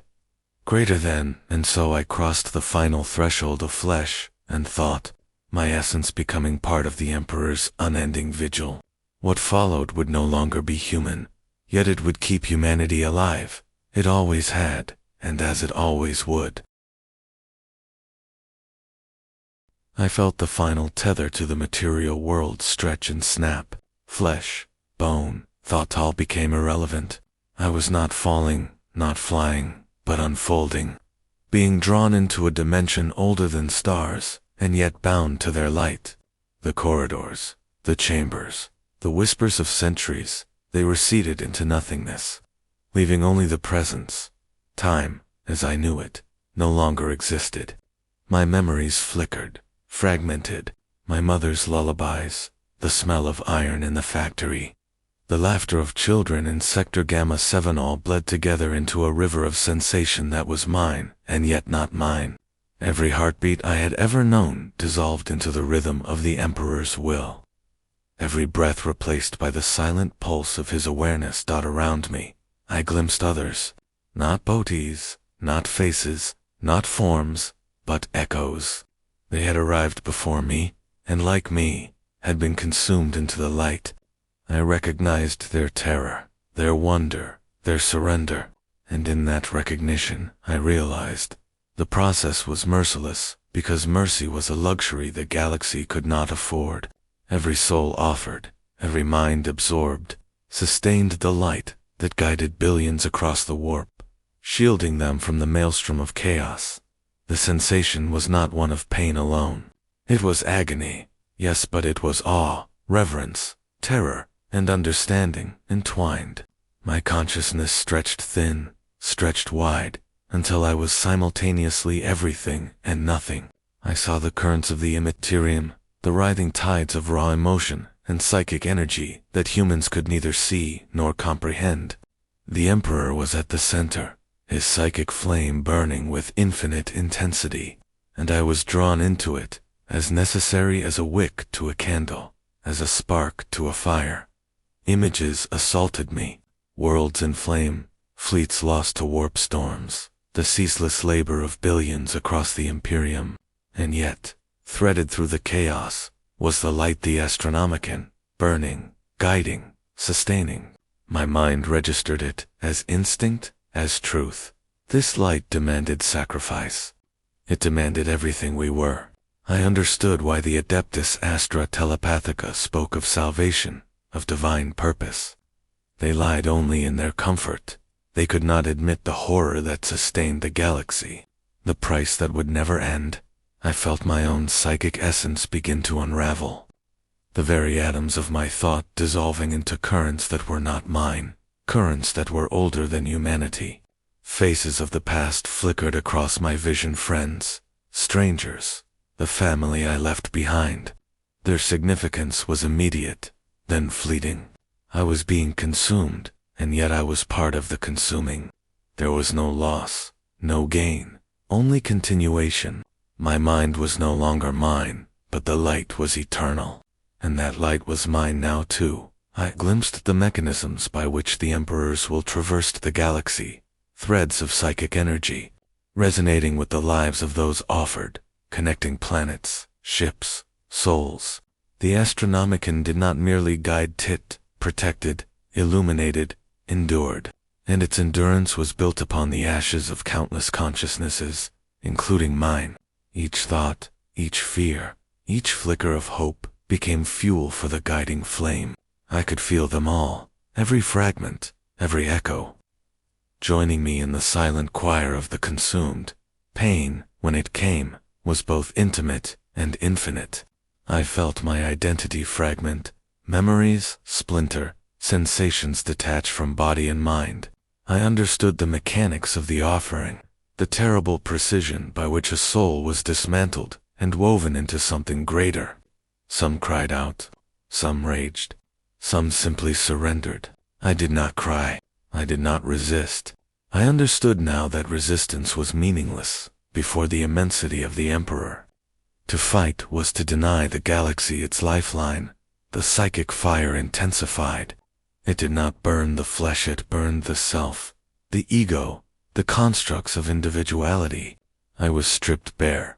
My fears, my desires, my loves all dissolved into pure awareness, a thin membrane of thought against the infinite. And within that awareness, a singular truth became undeniable. The Emperor's burden was infinite. Yet in his endurance, I was preserved, not as a person, but as purpose. Time folded, twisted, collapsed into itself. I felt myself drift through the immensity of the throne, into the psychic network that spanned star systems. I could sense the millions who had come before, the priests, the chosen, the damned. Each had fed the light, each had surrendered, each had endured. And I was now part of that chain, part of a force that defied death, chaos, and oblivion. Even as my mind unraveled completely, even as the last vestiges of Kalen Voss slipped into the currents of the Emperor's flame, a fragment of comprehension remained. The suffering was not cruelty, it was necessity, it was love, not the soft, human kind of love, but an eternal, unyielding love that demanded sacrifice so that billions might live another day. I felt it radiate outward, a warmth in the cold infinity, a pulse that synchronized with the heartbeat of the galaxy. And then, finally, there was nothing, nothing but light, not mine, not anyone's, yet encompassing all. I was not alive, I was not dead, I was sustenance, and witness, and flame. The moment of offering had ended, yet it had only begun, for the light never waned. The burden never ceased, the Emperor never rested. And through it all, humanity endured. My consciousness faded entirely, absorbed into the vast, endless fire of the and there, beyond comprehension and memory, I became part of the light that guides billions across the galaxy, eternal, merciless, and necessary. Even as I dissolved into the Astronomican, even as all that I had known as Kalen Voss ceased to exist, a fragment of thought remained, a shimmer of awareness, like a candle flickering against an infinite night, whispered, I endure. This awareness was not personal. It bore no name, no face, no memory that could be claimed. It was a fragment of something far greater than individuality, a sliver of consciousness tethered to the Emperor's will. I was no longer merely myself. I was one of billions, threads in a web that spanned the stars. Woven into the luminous pulse that guides the Imperium through the maelstrom of the warp dot, the light is constant. It does not falter. It does not sleep. I perceived it, radiating across vast distances, leaping from world to world, from system to system, reaching where no mortal could walk, where no fleet could tread, and where no hope would survive without it. Each flicker of that light, each psychic tremor, is the echo of a life surrendered. Mine was one of those echoes, and it would resonate for eternity.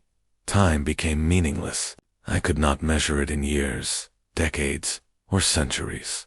I existed as pulse and resonance, a fragment of awareness flowing with billions of others. The memories of the mortal life I had abandoned occasionally surfaced like fragments of old dreams. The smell of metal in the factory, the grinding wheels of Sector Gamma 7, the quiet hum of the transport tubes, the copper taste that had signaled my selection. They were brief, almost painful glimpses, and then they vanished, consumed by the light. Yet each fragment reminded me of what had been sacrificed. Around me, the chorus of the offered swelled, not voices in the sense of sound, but presence, intensity, and resonance. They were the ghosts of 1,000 worlds, the silent testimonies of men and women who had walked the path I had followed. Their fear, their surrender, their fleeting moments of hope coalesced into the light. I understood now that the Astronomican is not just a psychic beacon. It is the cumulative will, suffering, and devotion of humanity itself, transmuted into a force capable of shaping the tides of the galaxy. I glimpsed with horrifying clarity the cost of this guidance. For every world illuminated by the Astronomican, for every fleet safely traversing the warp, countless souls had been consumed. They were not lost, not entirely. They existed as fragments, sustaining the beacon, fueling it with their essence. And yet, each offering was complete. Nothing remained of them as they had been. I too would fade entirely, leaving behind only the necessary spark to maintain the Emperor's will. The realization was absolute. Humanity survives, not by mercy, not by strength, but by endless sacrifice. In this epiphany, I felt a simultaneous clarity and terror. I understood that the Emperor's burden is infinite. It is not carried by the throne alone, nor by the Adeptus Astra Telepathica, nor by the countless psychers sacrificed daily. It is carried in fragments like me, billions of consciousnesses, willingly or unwillingly, woven into a network that reaches across the stars. Each offering sustains the light. Each offering preserves civilization. Each offering is love and horror entwined, necessity and agony entwined, eternity and oblivion entwined. The light is not passive. It flows, it pulses, it reaches out to touch ships in the warp, guiding captains who can never comprehend the true source of their salvation. I perceived the tides of the Imperium, the violent eddies of chaos, the screams of lost souls, and the light standing firm against all. And I understood, with a clarity that was both comforting and terrifying, that I was now part of the My fragment of awareness, my pulse, contributed to the stability of reality itself. As I drifted deeper, I sensed the Emperor not as a figure, not as flesh, but as the axis of all this light. His awareness stretches beyond comprehension, spanning eons, touching millions of minds simultaneously. The weight of it is crushing and infinite. It is not love as mortals know it. It is endless vigilance, unyielding will, and boundless sacrifice. I understood that every life consumed, every soul offered, was an expression of that love, a love too vast to be comprehended, too harsh to be gentle. Yet it is love nonetheless. The fragments of consciousness surrounding me pulsed in harmony. The echoes of those who had gone before resonated, forming a choir of unspeakable magnitude. I felt their memories, their pain, their fleeting moments of joy, all distilled into the light. We were no longer individuals. We were a single instrument, vibrating with the Emperor's will, channeling the energy that sustains entire worlds. And in that resonance, there was beauty, there was terror, there was purpose. I glimpsed the Imperium, as it truly is, a vast, teeming web of human lives, cultures, civilizations, all underpinned by sacrifice beyond measure. Each planet, each city, each fleet owes its survival to offerings like mine. Children are born, Empires rise and fall, and yet the light persists. My life, my memories, my fears all were mere fuel, necessary for the continuance of all that I once loved. And still, even as I comprehended this, fragments of self lingered. Small, almost imperceptible, enough to feel sorrow, enough to mourn. I remembered faces I would never see again, friends I had left behind, unaware of the price being paid. I remembered the faint smile of the adept who selected me, the distant hum of the processing chamber, the cold metal beneath my feet, and I mourned. Not for myself, I was beyond such sorrow, but for all who continued unaware of the machinery of salvation in which we now resided, for all who still believed mercy and justice could exist in a galaxy that demands eternal vigilance. My fragment of consciousness became more attuned to the rhythm of the light, more synchronized with the endless chorus of the sacrificed. I perceived the flow of psychic energy through the warp, how it reached even the furthest fleets and the most distant planets, how it shielded them from chaos, how it guided the lost and the damned. The Astronomican was alive, and we were its lifeblood. The truth was unbearable, yet undeniable. Humanity survives not by choice, not by freedom, but by the unending devotion of those who no longer exist. In this epiphany, I felt a strange serenity. The horror remained, it could not be denied. The agony of knowing what had been lost, of understanding the endless cycle of sacrifice, remained.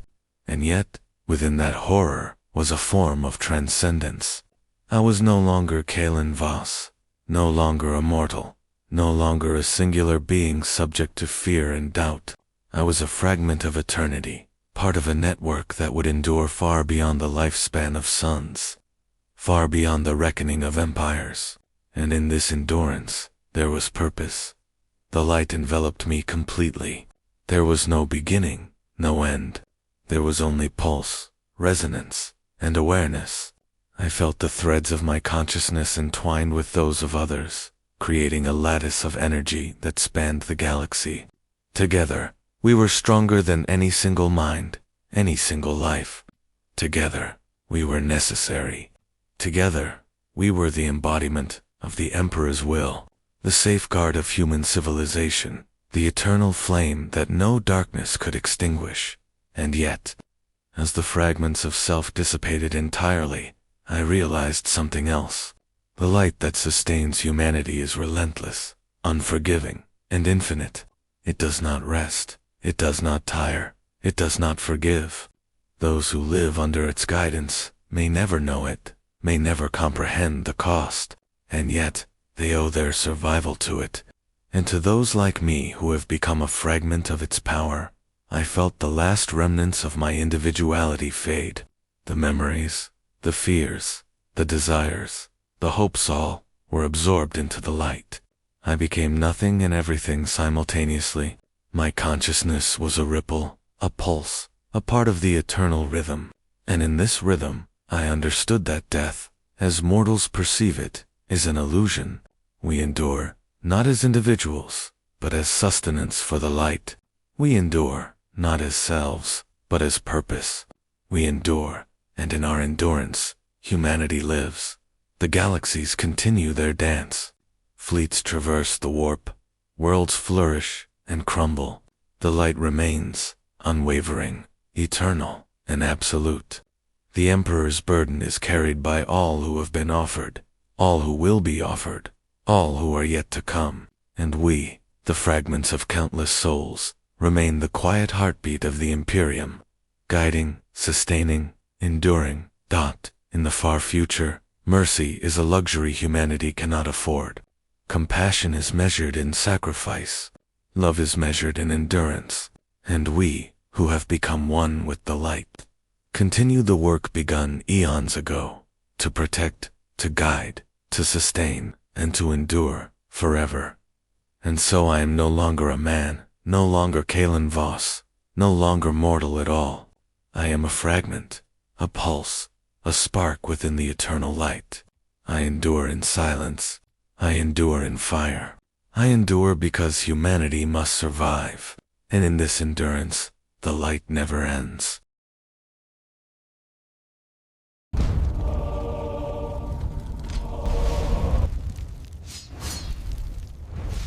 For the Emperor! For the Empire!